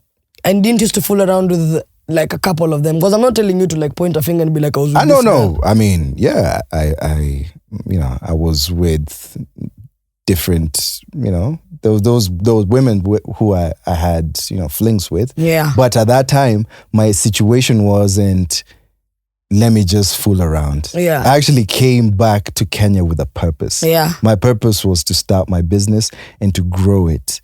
So I needed, again, that stability. So I was looking for it. And when I wouldn't find it in someone, that was the end of it. Like, I wouldn't see any need to keep on fooling around. Because mind you, I did this throughout my uni career, throughout my high schooling career. I told you I started early. So it doesn't really excite me at the age of, 24? It wasn't exciting to me anymore. Yeah. Yeah. So it wasn't a thing that, now I'm back in Kenya. We go under. Let's fuck shit up. Yeah. Nah, it wasn't. So you're not... and that's why I'm very grateful I started early. Let me just put it out there. I'm super grateful I started early, because I see a lot of men right now that are hell-bent on chasing coochie rather than chasing success, the bag, business, the bag, all that. Yeah. They can jeopardize that just because of that. But you see, Frankie, I would call you a selfish guy for that situation, because if you know damn well that you're looking for stability, why are you having a fling with me? Because you see, as in when him Seflani, Mr. Kifling, me, I'm seeing a thing with you, you see. Yeah. But then you know damn well you're looking for stability and you realize I don't have it. And now in your journey of finding it, you're like, I'll bang you to shout out to that one. Nice ass. I realized it was a fling once I realized there was nowhere I can take you. So I'm like, actually, we've had this whole situation together, but I can tell there's nothing here. So I exit. So I branded a fling. What else can you brand? For sure. I can't call it a relationship. When you say wasn't. Exit, you like tell this person, Checky, look, this is I'm like, just get lost. Yeah. No, it's just you just drift apart. So pretty much ghost. When you were talking about Coraz, and you said how, when you first saw her, you couldn't approach her. So now what gave you the confidence? Did you approach her or? Because we were talking now at this time. Just, talking about athleisure and all that. That was like the way in, right? And I realized, okay, since we're having this conversation, it's not hard for me to take it to the next step. Now I can, because I have access now. Do you understand? Now you said it's either business or banging, but you're using it. No. I said that client. If I'm training you, I wasn't doing business with that. I was just showing her the ins and outs of, athleisure. Because she was starting her own business. But you see what I'm saying? When I say business, bora tu ni story ya business na kumake ganji. Sijui kaona ninga. Because if I walk up to you, Frank, and ask you for some advice on how to do something, and this thing is supposed to lead me into being an entrepreneur, we kind of are talking business. Yeah, but that's not. It's not business that's benefiting you. Me. It's not. I'm literally just helping you out. I'm just giving you advice. Yeah. If you happen to be beautiful, gorgeous, good looking, good. So have you been in a relationship since your breakup with? No. With who? Your last relationship. No. Are you looking? It's been what? Since 2022? I think it was 2021, end of 2021. Till now, that's what, 4 years? Right. Now I'm single as hell. If you're to have another child or other children, Mr. Super Spam, would it be with either one of your baby mamas, or you're down to adding up the list? Like now Nampera can jump in and the whole game. Yeah, is it like, because I know people who would say that, I'm not with my fellow co-parent, but if in the event I want another child, Baba, it's you. You get? It's a possibility. You don't see any why? But you know how people get kids, eh? You know how people get kids. You don't walk into a store and then I'm quite good he at has it. 4 children. You think he doesn't know how the kids come out? So you don't see any future going back to try to see something with any of your baby mamas? I don't date women with kids. Boy, Frankie, what the fuck? Like, excuse me. So let me ask you. No, I'm fucking with you. I'm playing. Relax.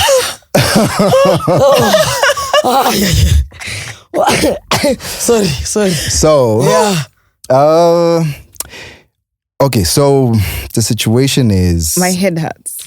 I'm sorry. Please wash your AC.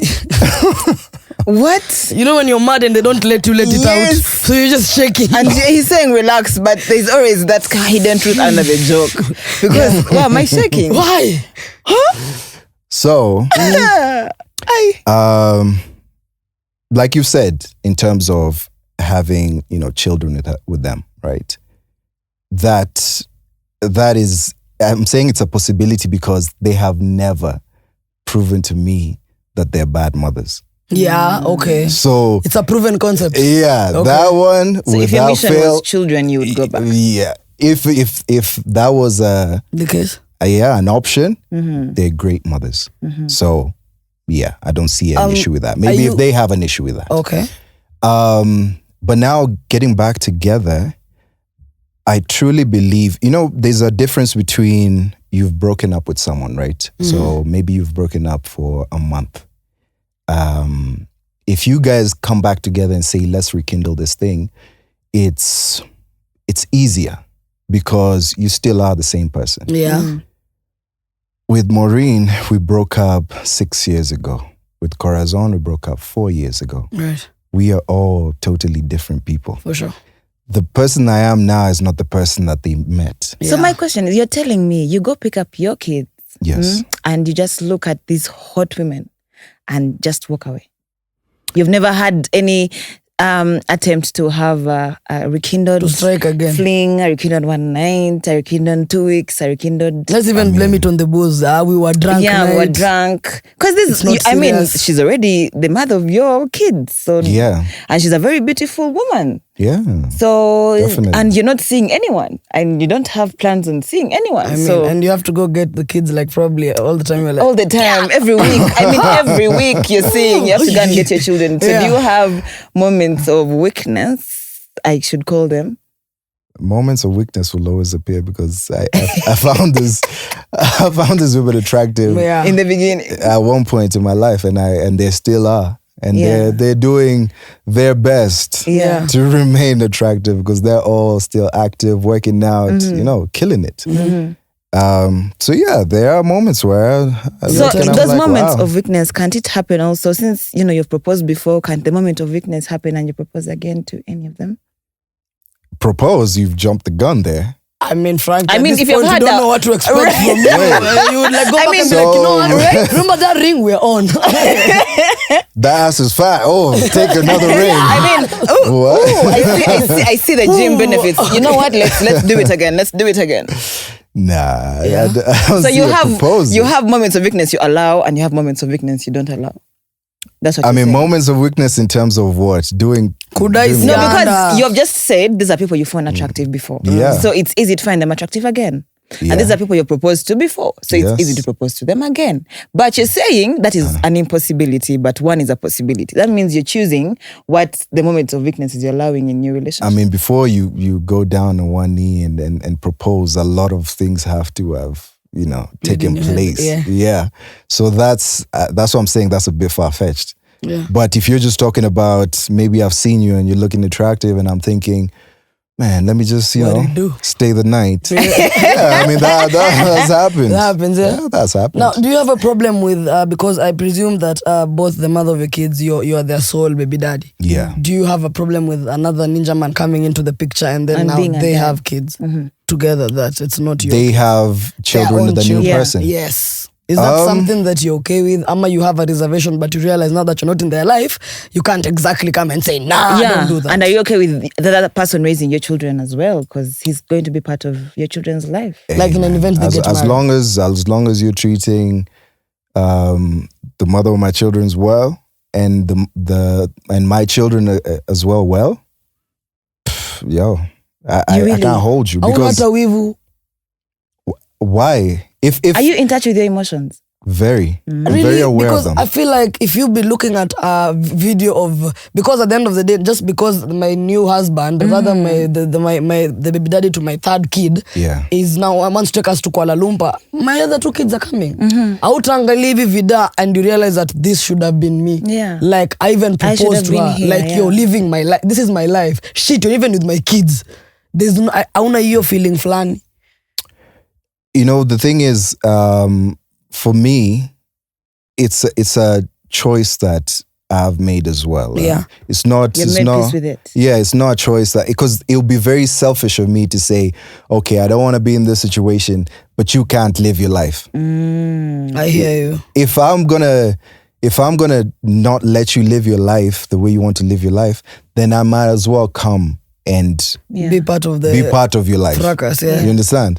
So it would be very selfish of me to say no. No, you see, that's a politically right answer. Me, I want an emotional one. Like for real, outaskia shit. Niambie tu kweli. Outaskia shit at all. Like you look at that video and be like, alright, there's no like 4 seconds of damn shit, I lost this.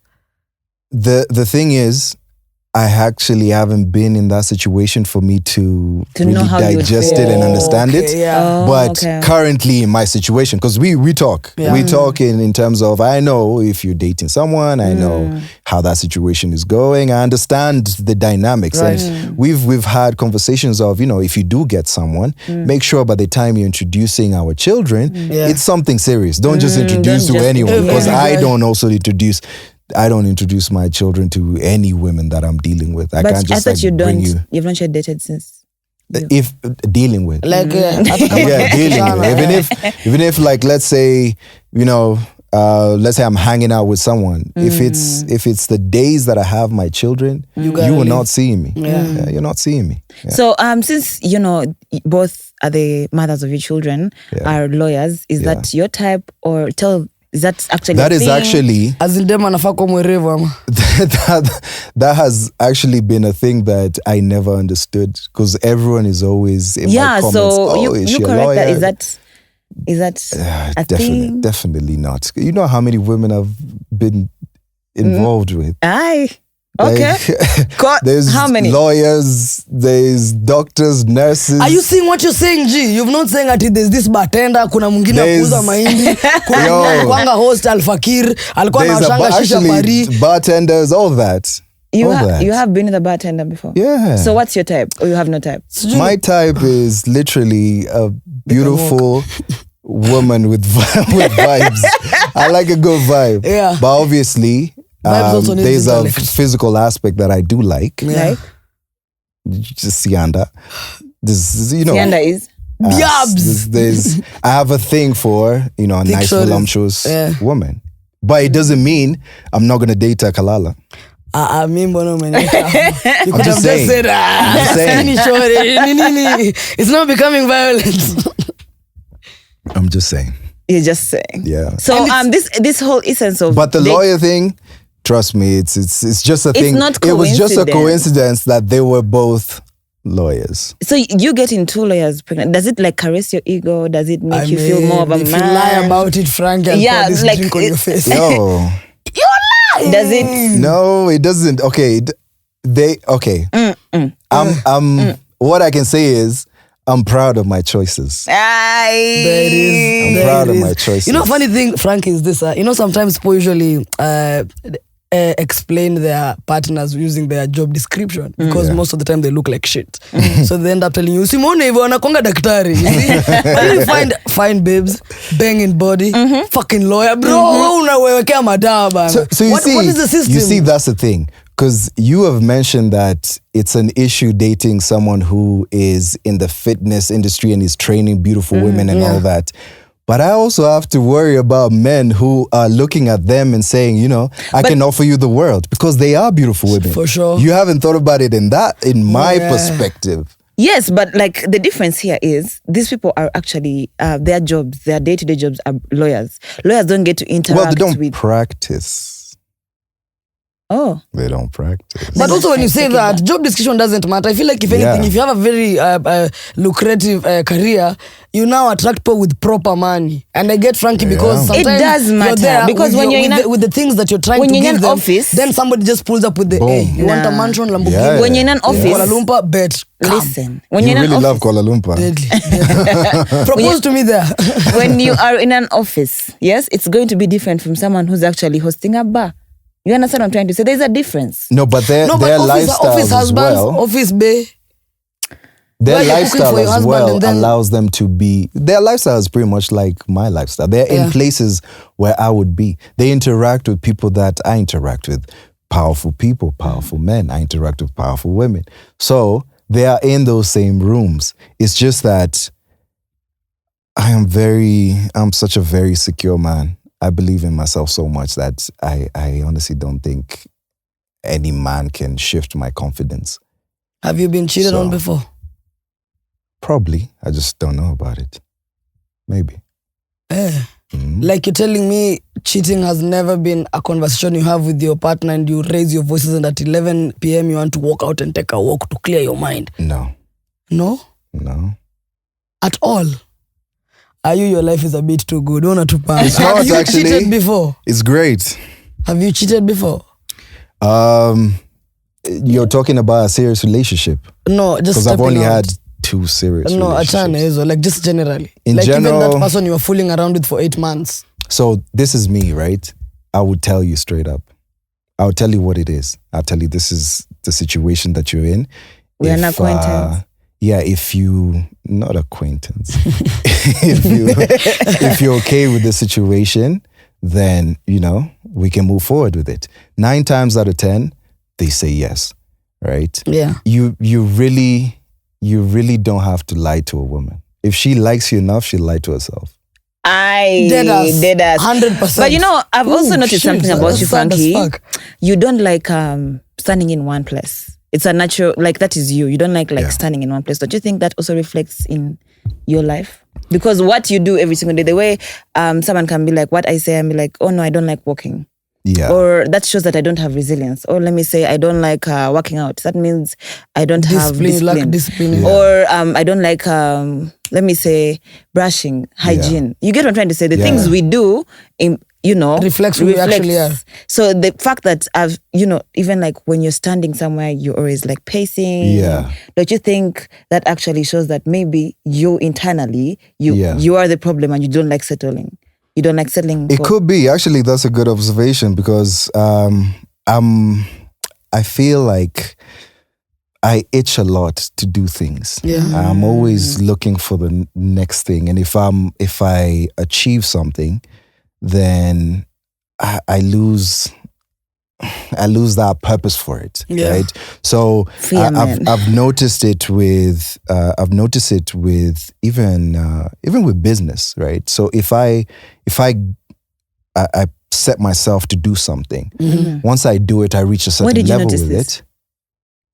Throughout this whole period that I got to understand myself. Even my mom mentioned it to me because she's seen me for a while doing this.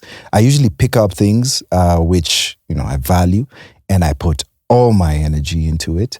And then when it's done, then I just don't know what to do now. Now it's like that dog that chases a car and then when it reaches the car, it doesn't know what to do with the car. So you knew about this before you actually proposed? No, that's what I'm telling you. I've learned so much about myself throughout this whole period. But again, I had to go through that journey for me to be able to. So you want to propose and then I tell you no for you to be interested still? Because once I say yes, technically speaking, you've achieved the goal. Yeah, but so you no. But I don't believe that applies to that because there's still there's still the marriage aspect to it. For sure. You still have to get married. You can actually say no at the altar. You can still say no. So I don't think that applies to that. I think it does, because as in your head, as long as someone has said, I do, you in your head it has the marriage. So you honestly believe it was all a game for me to reach it's not a game. A point where I say, yes. No. It's not finish this game. No, it's not a game. Like you have stated it. It's like it's a setting in your head. Yeah. You understand how like iOS has settings, Android has settings. It's a setting in your head. Yeah. Where you feel like once you've reached and accomplished a goal and you feel like this task is accomplished. I mean, these beautiful women have 2 of my babies. They have said yes. What am I doing here? Is there anything else for me? No, I honestly don't believe that's a situation or that's a case with that. Because if it has reflected in all the other things in your life, like you've said, your businesses. What makes it different in relationships? Because this is still your life. It could be, but I honestly don't see it that way, because there's still other stages which I could have reached or gone to, and also. It's not the situations ending, both situations ending, it wasn't primarily or solely on me. Do you understand? But what did you do first? It's not about what I did first. Coincidence. It can't be coincidence in a way like immediately after you proposed to someone. Yeah. There were months, because you had these babies before you proposed. Yeah. There were months where you could have been like, this relationship is not for me. You know? I have to move on to the next. But you waited until you actually bent down on the knee to actually say... There are... And like I said before, there are things that... If I was to break it down to you, it would be okay, Makes I get sense. it. Yeah, But I'm not gonna say that on camera just for clicks and likes. Those are private conversations which you had. They never came to light. Yeah. So I'm not gonna take. Yeah. Can I ask you something, Frankie? Because I feel like once you propose to one person and it does not work, before you wrap your head around proposing to the next person, there's some PTSD that just lingers around your head. Now I want to know, is it that you'd propose to these people because you know when you see something nice and you're like, oh, if I can't have it, nobody else can. Yeah. So as in you're using now the ring to draw that line. Like, cause I don't think you'd be quick to propose again after you know that the last time this shit didn't even get to the altar. So is it you trying to mark your territory and be like, this is for me and for me alone? And then later on you're like, No. Because again, like I said, I'm very confident in myself and what I'm able to do, and I don't have to quote unquote trap you with a ring so that you can belong to me. It's just a matter of the first time I was very sure that I believe in love. The second time I was again very open to the situation. The now, like I'm like, well. Do you think once you can bitten, be open twice to shy, that situation but again? I was twice bitten. Do you think you can? Since you have marriage or you have they with who? To get married. Just anyone, just find a girl. Like the next, it could be you person. Because now you're more self-aware. Assuming you're more self-aware, you know how your actions hurt the people you were with before, how you've grown from it. Yes. Do you think you can? The issue is now, I think I've been single for so long that I notice everything. All right. It's like I think I've become too self-aware and also aware of other people's, lack of a better words, red flags. Yeah. So I notice them very fast, and when I notice them, I dismiss it very fast. So it doesn't allow me to reach that. There's this wall. You know, falling in love, there's a level of naivety you need to have in order to allow yourself to go through that fuckery. Yeah. I don't have that. Yeah. I'm too alert now. But you're not scared you're going to be alone because I promise you, I'm pretty sure that there's no marriage where they're 110% happy. Probably Definitely. 94, 92 shit, 35. That's very 32. high. So 15. Sasa utashinda tu hivyo, huwezi kupendi juu wewe, you drink alcohol, you don't work out, utashinda hivyo kabisa. So far, yes. It's looking like that. Like I'm not craving it. I get everything that I desire right now. So I'm not really craving it. I think for now I'm so, focused. And what is that everything you desire? In terms of, technically I have 2 families. You get, so I get that family aspect for it, because we have a good, co-parenting relationship. So I can be able to go see my kids. I get that love from my kids as well. And like when my kids are in my place, man, you can't even call me. This guy's trying to reach me all the time. Yeah. But they're like, yo, it's off. Phone is off, or it's very hard to get me to come somewhere, right? If I'm with my children. Kids. Yeah. I was to ask you this. Do your kids go to the same school? No. 2 different schools. It doesn't bring a rift of mbona wanaenda shule kali kutuliko? No, they both go to good schools. Yeah? Yeah. And So would you like to take this opportunity to apologize for any actions you may have? No, I already did that a long time ago. You did? There's nothing to apologize for. Oh, that's nice. Yeah. We did that. I also have a question. Earlier on, when King Kalala was talking about sexuality, yes, you said you have no, you don't see any problem with her putting a finger up that ass. Up someone's ass, yeah. Yeah, so have you experienced this? And first have you experienced this? Your diabs is virgin. Because you defended it so much. I've been dying to ask this. Because yeah. Ushaiguzwa sianda na mriambes. Ushaiguzwa mahali ukasikia kukojoa.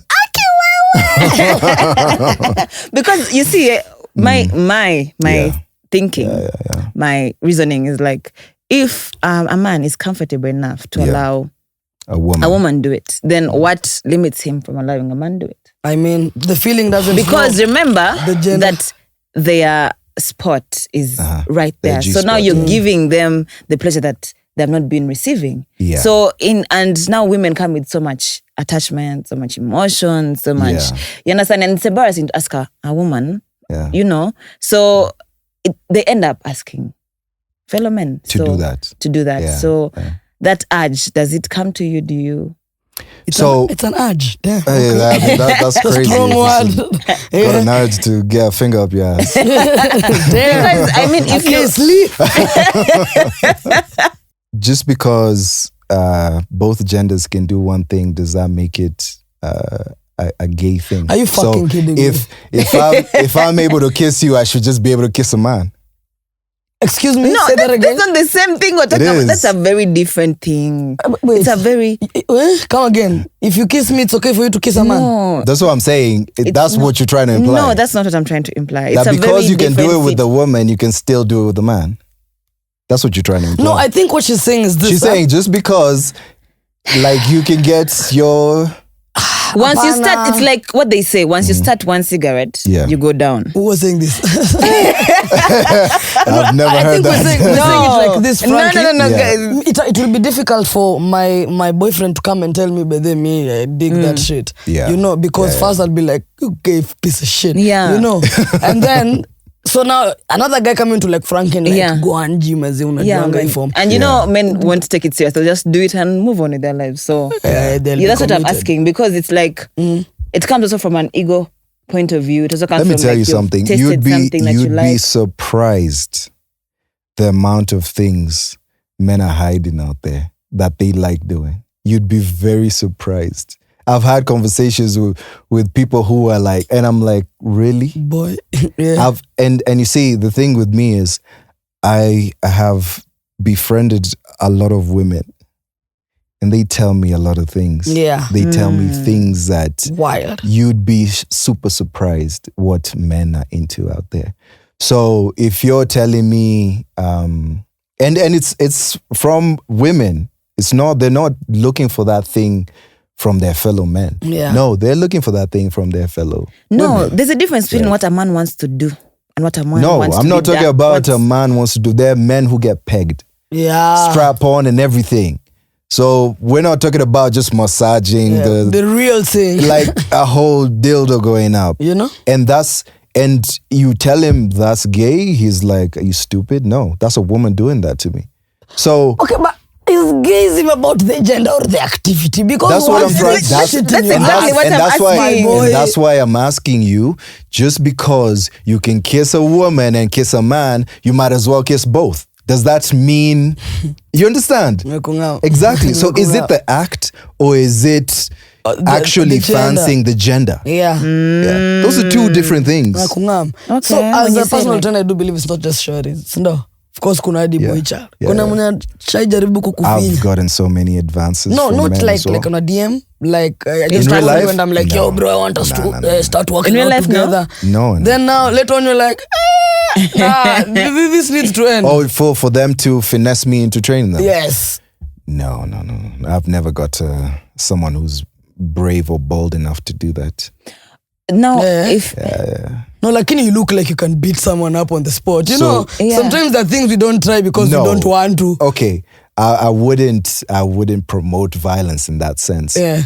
And I've had situations where like I've had men come and like you know grab Try my to hand at an event and obviously someone's intoxicated and I'm like, yo, bro, this needs to chill. just leave it. And they're like, oh shit, my bad, and they go. So there's no need for me to. I don't see why people overreact with that situation. Yeah. And that's the same person who's gonna do that to another woman. Yeah. You're gonna go see Nampera there and you give her a little spank. Yeah. And You understand? Yeah. So it's understandable that it happens, but if I let you know, like, yo, cut it off. And obviously, I mean, based on how, I take care of myself. I'm a metrosexual man. Yeah. I take care of myself. I make sure I'm clean. I smell good. I do my nails. I do all that. I style myself. So it's very easy for someone to mistake that for being homosexual. Right. So I can't now put myself in that situation and I'm just punching everyone I see. Yeah, okay. At some point, you're also Like, kind of leading what them is on that? with your appearance. Exactly, yeah. So I just let them know, that's not for it's me, not man. working, bro. Yeah, but your home girl, I'll take her. I tap that. Yeah. So, have you ever failed to work with a client because of their sexuality? As in, unajua huyu anajaribu tu kunifinya. See, they've made that advance to you like directly, but ukicheki rada, there's more than personal training agenda here. No, I've never had that situation. Yeah. That situation has only happened with the opposite sex. Oh, okay, women. Yeah. So back to the public scrutiny. Do you think it has affected your view of relationships right now? Yes. Let me just say yes. I was going to say yes and no, but yes. Because there's no way I'm putting my situation out there again. Yeah. Yeah. But then again, I'm actually grateful that I trended to that level. All right. That I went viral to that level. That I experienced that scrutiny to that level. Because once you reach a level that is, poignant and high, right? You realize, wait a minute, nothing bad actually happened. Yeah. My numbers went up. People started approaching me. Yeah. Yes, maybe I lost a few other brands, but if they were if they weren't gonna work with me, they were never gonna work with me. For sure. Right? Yeah. That is already you cannot established. blame it on what had happened. Exactly. Yes. Yeah. So when I looked at it and I was like, wait a minute. Hold up. And that's when now like a lot changed for me. Yeah. And even if you look at my social media now, I really like lean into it. If you say that this guy is like, he's just maybe like a womanizer or just like engages women, I go do a video about marrying 19 women and I put it on my Instagram. Yeah. If you tell me, whatever it is that you want to tell me, if you tell me I'm a deadbeat dad, go post my kids, I'm playing with them, I'm doing ABCD with them. You tell me, whatever it is, I go and do it. So what advice do you give people in public? Stand your ground. Stand your ground. Because at the end of the day, you can only counsel yourself. Yeah. If you fear what could be, you'll create that downfall. You're the one to create that downfall. So I would say just stand your ground, stick to your craft, and your talent and your skill level and your hard work will be seen by someone.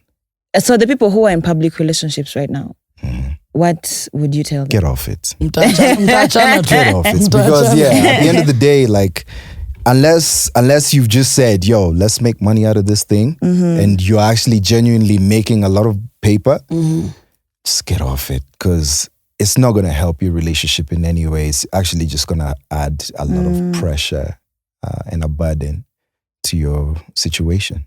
Now, as a friend, when you're YouTube couples, at the end of the day, that's how they're making. I was a YouTube couple. Yeah. So, I was. How can I ask this? You know the way when you're a YouTube couple, all you want to see is you guys happy, living your life, going for vacation, But then when you guys fall off, sioni busy man, would you say that there's so many YouTube couples that are together because of the bag, but these fuckers are sad as shit?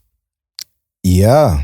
I know people who literally, they only come together when the camera's on. Really? Yeah, That's but you see, so sad. because you've built an empire around the two of you. Right. Do you? So Yeah. it becomes very hard to separate the two. Now you're stuck. Yeah. Imagine you're making, 900 to 1M a month off YouTube. We are sucking it up. Yeah. Dude, God. Yo. So do you think also Fix that up, comes from put the camera on, the let's fear go. of cancel culture that we were actually talking about? Because now, since let's say all of us have experienced something close to that, where we have, lost brands that want to work with us. Yeah. So do you think, that is actually an aspect that makes they fear the cancel culture that So is they going stick on? together. So they stick together? I don't, okay. Yes, they fear that once the truth comes out, they will be cancelled. But they will be cancelled because now you're not a team. Yeah. You're not together, right? We were buying the team, not That's individuals. what we were buying, right? But I have a correction on that. There's a couple that broke up a while ago, Diara and Ken. I don't know if you know them. They were a very famous, YouTube couple. And when they broke up, Diara, the brands that came, where time was like 8. You understand what I'm trying to say? She got, because it was public that he was unfaithful. Someone captured 2 different scenarios of him being with a girl outside. So when everything went on and she stood her ground and she left, because people knew and that first tried sticking it out, but people were looking at her like, girl, we know your man is not faithful. We know this is not, and they were engaged. We know, like, you're trying to hide. Ninja. They were trying to hide it, but like, we look at her and be like, girl, but she stood her ground and left. When she left, it's like the door opened. So more. let me give you a breakdown of that. Society is much more lenient with the woman, right? No. Let me finish. My experience is literally there to prove that it's not the same thing. Are you not more famous and more successful than your ex? Listen. Wait. no. Are you or are you not? Are you or are you We're not? saying Fine. lenient. We're saying society is more lenient. I was more scrutinized on the internet than him. Didn't you grow way faster than he ever did? I pulled myself out of those trenches. He had a choice. Let's not talk about pulling out. Or you wouldn't know. Let's not talk about pulling out. Yeah. You got the scrutiny, right? However, way worse. Your trajectory went this way. His could as well. No, there is no could. Let me give you an example. When I went through my situation, I was at probably like, I think 50K or something like that. And they were like the first relationship, she was at probably like at let's say 100. She wasn't that far off from it. She was at 100. Also with the second situation, she was at, I think 600 because she was already like blown up. Yeah. Once each and every situation happened, I shifted from 50 to 200. They shifted from 100 to 700 and the other one to 1.1 million. Do you see that trajectory? And all of them were actually the most active in terms of brands. They were reaching out to them way more than they ever did me. I actually didn't have brands for a specific period of time. Brands didn't want to work with me at all. But they had the brand engagement. Granted, yes, they did have some brands which, even though it was a brand which we were about to start working with, they dropped us. They were like, okay, this thing we don't want to be associated with this. But in terms of who got the long end of the stick, it was definitely the guy. First of all, when it comes to Frankie, literally before everything began, they were getting the longer end of the stick before. They were more famous than you. They won Billboard. But I'm talking about the breakup. What changed? How it changed? The trajectory was way higher. But you see, Frankie, you see when you talk about winning after a breakup, your metrics is followers, clients, and all. Yes. But there's a prize here. I'm now mentally fucked up. You see, now I'm sick of it.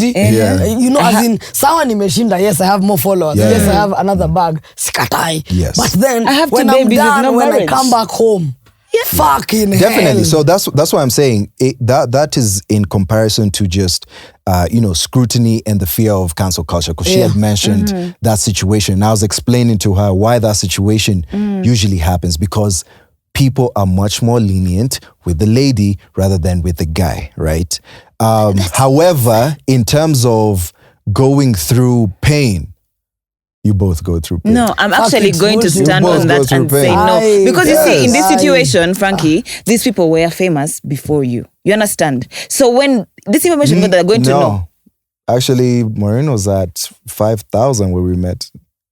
But she was in a billboard, I thought. No, as a model, not as her. Yeah. It was as a model, just like, the way you can get a model, put them on a billboard.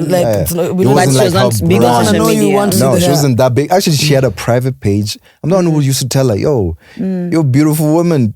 Why are you on private? You can grow this thing. Then I was the one who also encouraged to open Alpha Beta, which was our YouTube channel. Yeah. But I feel like in that situation, because remember the fact that Corazon was the one who was already famous. Like she was already doing numbers. And then when we started doing, our couple stuff and all that, it grew us as well. And then, also after the whole relationship went, she also skyrocketed. Yeah, because remember, in this situation, you've left these women with 2 children. It's not going to be... I haven't left no one. Okay, yeah. Left is... Okay, I haven't left anyone. But the breakup happened and they're the ones... They are the mothers here. They're the ones who are staying with the 2 children. So people are looking at them like, obviously, from even if it's a stranger, they're going to take pity on the what? For sure. Now we're talking about a situation like my situation where we were not both in the limelight like that. The video leaks and it affected both of us. Yes. And you understand, like you were saying about the nudity and stuff. If it was me who was nude in that video, that would be a whole different story. And but in your defense, for us who are coming for Christine, on a negative perspective. Yes. But for the boy child who just want to laugh at the way he has dry they were not. No one was. I was the one laughing about how he's completely naked. Yeah, we're not actually calling him out on his shit and being like, what the fuck are you doing? And it was actually a topic on Twitter. I saw every single thing. Because my dad told me, don't go offline, see whatever they're saying. Just don't post, don't talk. I would see. So it was a conversation because I was the one who was being, there was this meme that was put aside because, my weight and stuff was saying that maybe the toilet had broken and stuff, which was not true. Yeah. So they were putting it out there. There's someone saying that. There's another one, making different quotes. My picture that is trending. But remember, in that situation.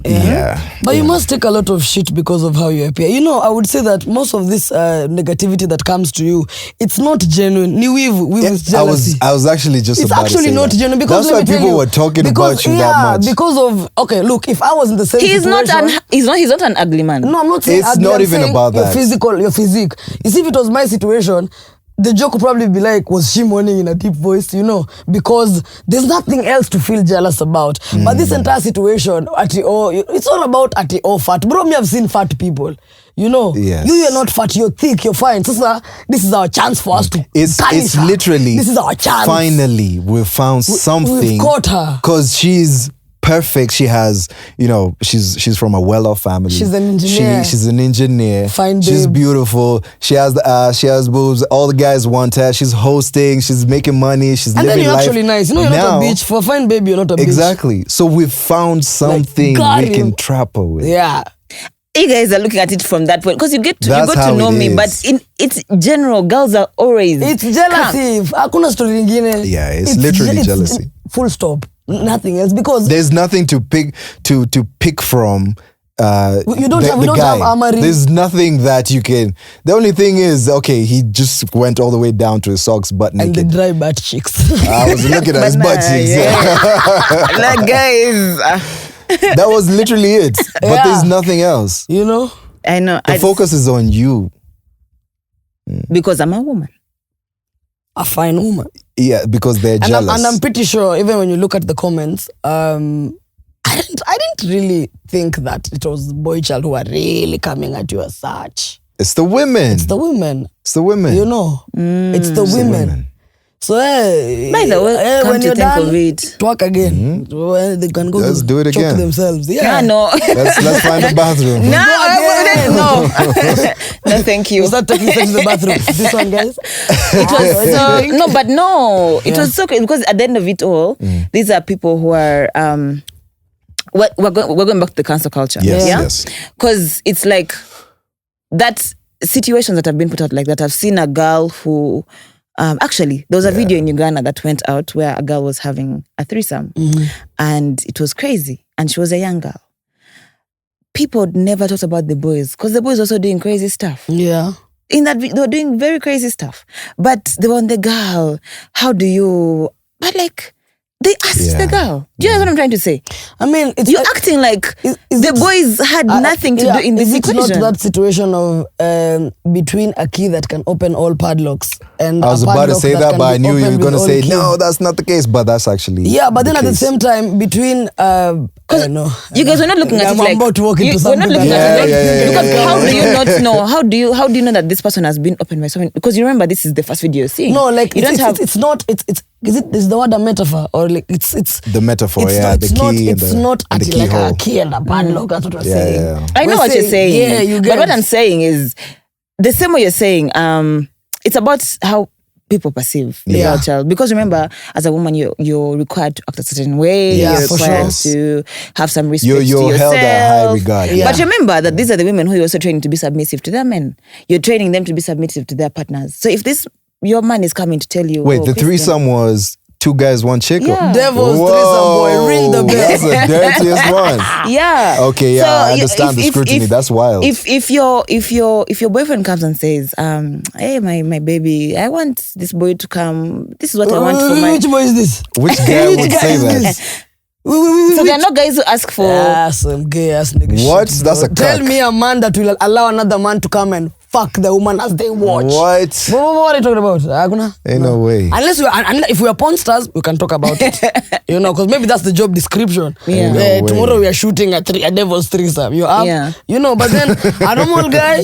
Aye. When it comes to the cancel culture, I Yeah. think all of us have experienced it. That's why we were sharing our stories with all of you. So, Frankie, according to you, Yeah. let me start from Frankie, then I'll come to Kalala. Yes. According to you, what from that time, what has changed about how you post? What has changed about I've been more confident in what I do. I've been more confident in myself. I've been more confident in my content. I've been so much self-aware myself. And also, once you realize, something can kill you, it only makes you stronger. And that's So you're no longer where scared I'm of the cancel culture? I know, man. I'm doing a podcast with Kalala and the bathroom girl. So it's not a fear of yours anymore. Nah. So you feel like once you've gone through, is done. it still a fear for It's you? done. I mean, for me, I wouldn't say it's a fear, and there's never been a fear per se, because ever since Kalala began, everyone was just like, yeah, no. You see? But growing, of course, posting is still the same, because at the end of the day, you have to tell your audience that just because I got money from you guys, it doesn't mean I've changed. But I'm still that wild ass motherfucker. But in real life, there's some haptics. Also, in this journey, there's a guy I met, he's called Edwin Motwiri. This guy has put my mind in a perspective of you will not tell me that you'll sulk in poverty because some people don't want to work with you. Fine. The fact that they don't want to work with you should even be motivation for you to now start something of yourself. That when it gets successful, even as you market it, you'll even point out, simulikata kunipea kazi, na imebidi nifanye yangu. So that perspective and having someone who's slightly older than you with a business mind, there's a lot to learn there. Now, this guy says, don't change yourself, adjust a bit, but don't change completely. And you know, when you're going through a ditch in your life and you're asking God, fuck, this is what I need, but you don't know where to start and how to start, then all of a sudden, boom, God is like, got you. Yeah, got you. So yeah, shout out to him. Shout out to Oboys amentoa mbali mentally and even just mindset generally. Yeah, and then you know, for me, I'm a very tough personality.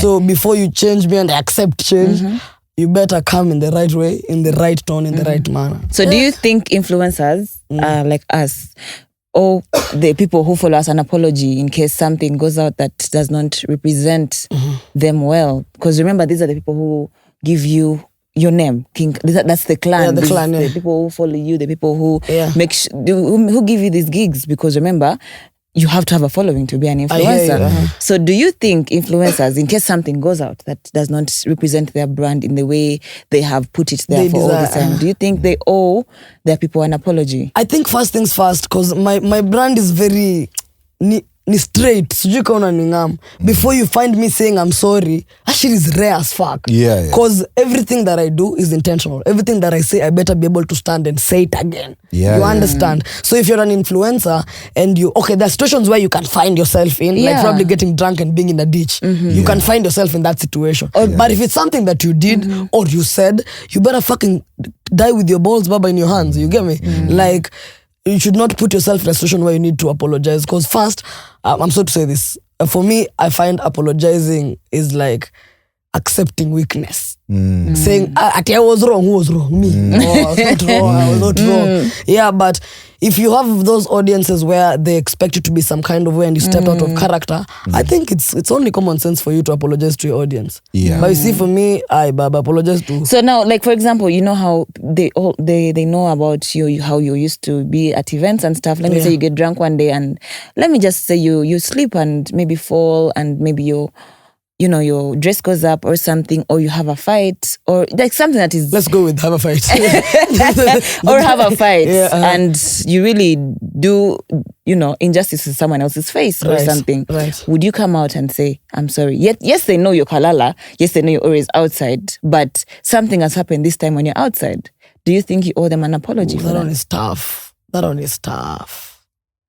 one is really tough. But I guess, okay. I mean, because probably I have a client who expects me to apologize, I'll apologize for the bag.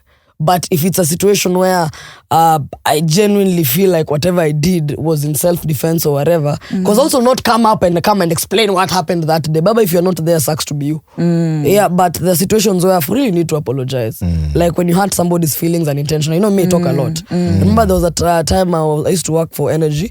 So when you're making videos and you're just talking recklessly, but like Instagram. So then there, I ended up throwing a statement where I said fat people are careless. At that point in time, I had to apologize because my audience has people who are plus size, right? And now at the same time, actually, I did actually mean what I said. It's just that the more I explain... We are careless. You see, the more I explain, the worse it gets. So what do? You come out and be like, no guys, that was out of context and I'm sorry if I hurt your feelings. Because you see, you'd find...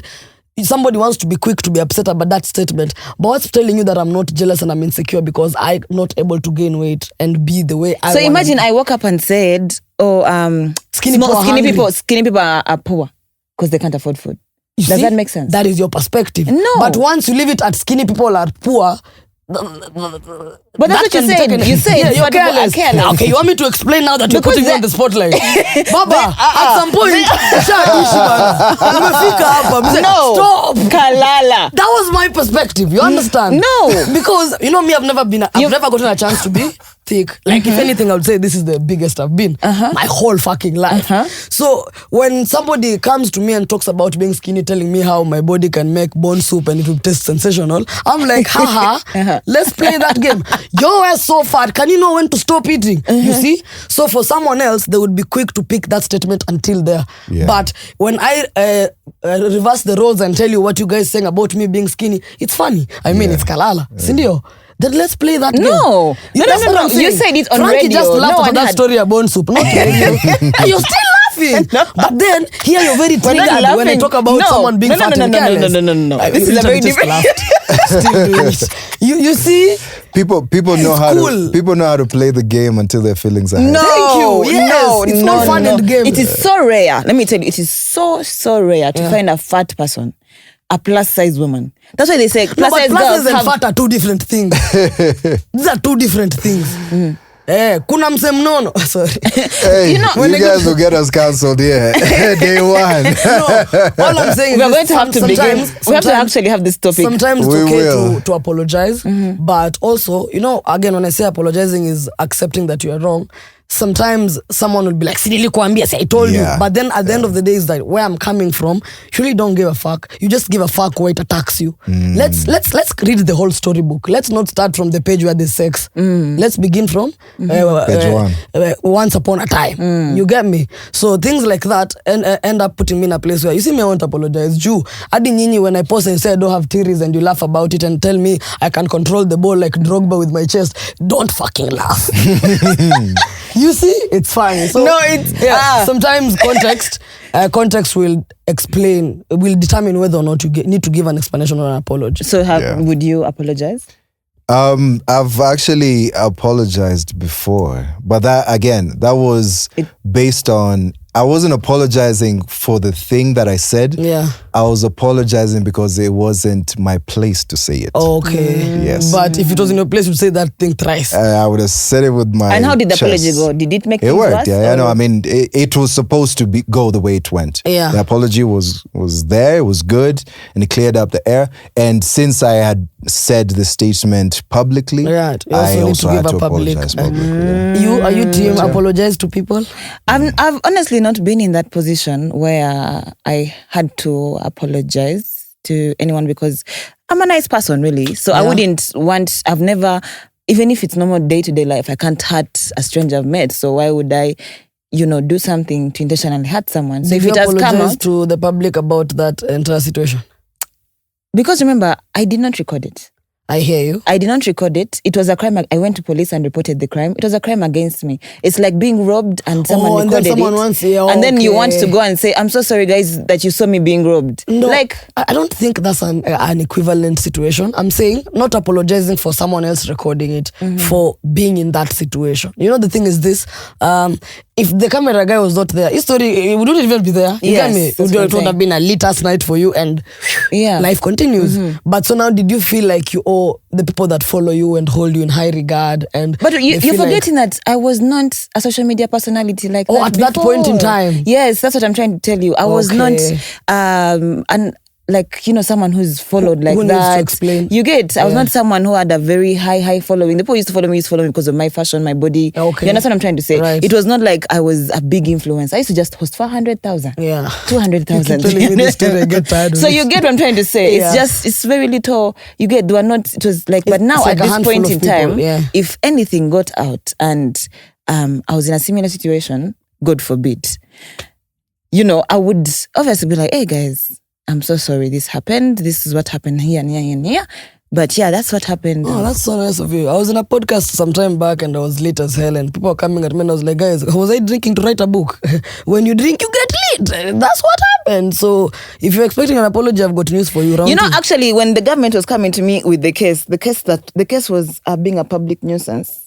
It was not, they were not saying you did something wrong. It was on pornography because that they already solicited that it was the shisha guy who had done it. Yeah. We had, gone with the manager. Everything had been worked out. Right. It was revenge porn. We had solidified that. Now the case they were coming at me for was being a public nuisance. Okay. The mere fact that the country was talking about it for 5 days triggered them. Okay, like who are you You get, disturbing everyone? why are you a conversation for, everyone in everyone's head. Like, what's wrong with you? But I also didn't know how to explain that because what do you want me to say? If anything, you're the victim in this situation. In a situation like, how am I supposed to? Do you want me to go and get everyone's phone and say, "Don't watch this video, don't watch this video"? You get? Yeah. I'm not the one who's sharing it. I don't want. Or you ban all the newspapers. You get what I'm trying to say. So that was the case that came out. So in that kind of state, when they're saying it like that, they're like putting it out there. Kids look at me. Kids look at this and be like, "Oh, you get." You feel that empathy when it's coming from a parent and they're talking about it. Like you be like, you know what, actually.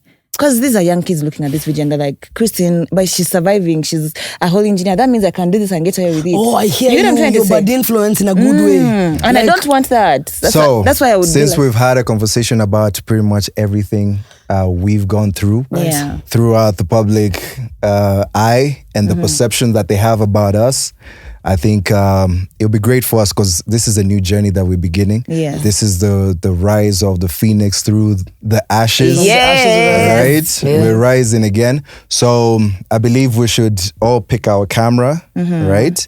And I will say a statement and then we all say, I'm sorry, this is a new beginning. Okay? Ready? You've told Kalala to walk on charcoal, hot burning. We ready? Okay. We're ready. We hold hands to this. We're a team. We're a team. Not a family. Yeah. We're a team. So, and for all the things that we have said and done that offended you, we are sorry. Yeah, I'm sorry. To new beginnings and accountability. Yes, and more accountability. To all the things that we've said and done, we are sorry. New beginnings. Yes, and we can't wait for you guys to be on this journey with us. Amen. Love you. And sit tight.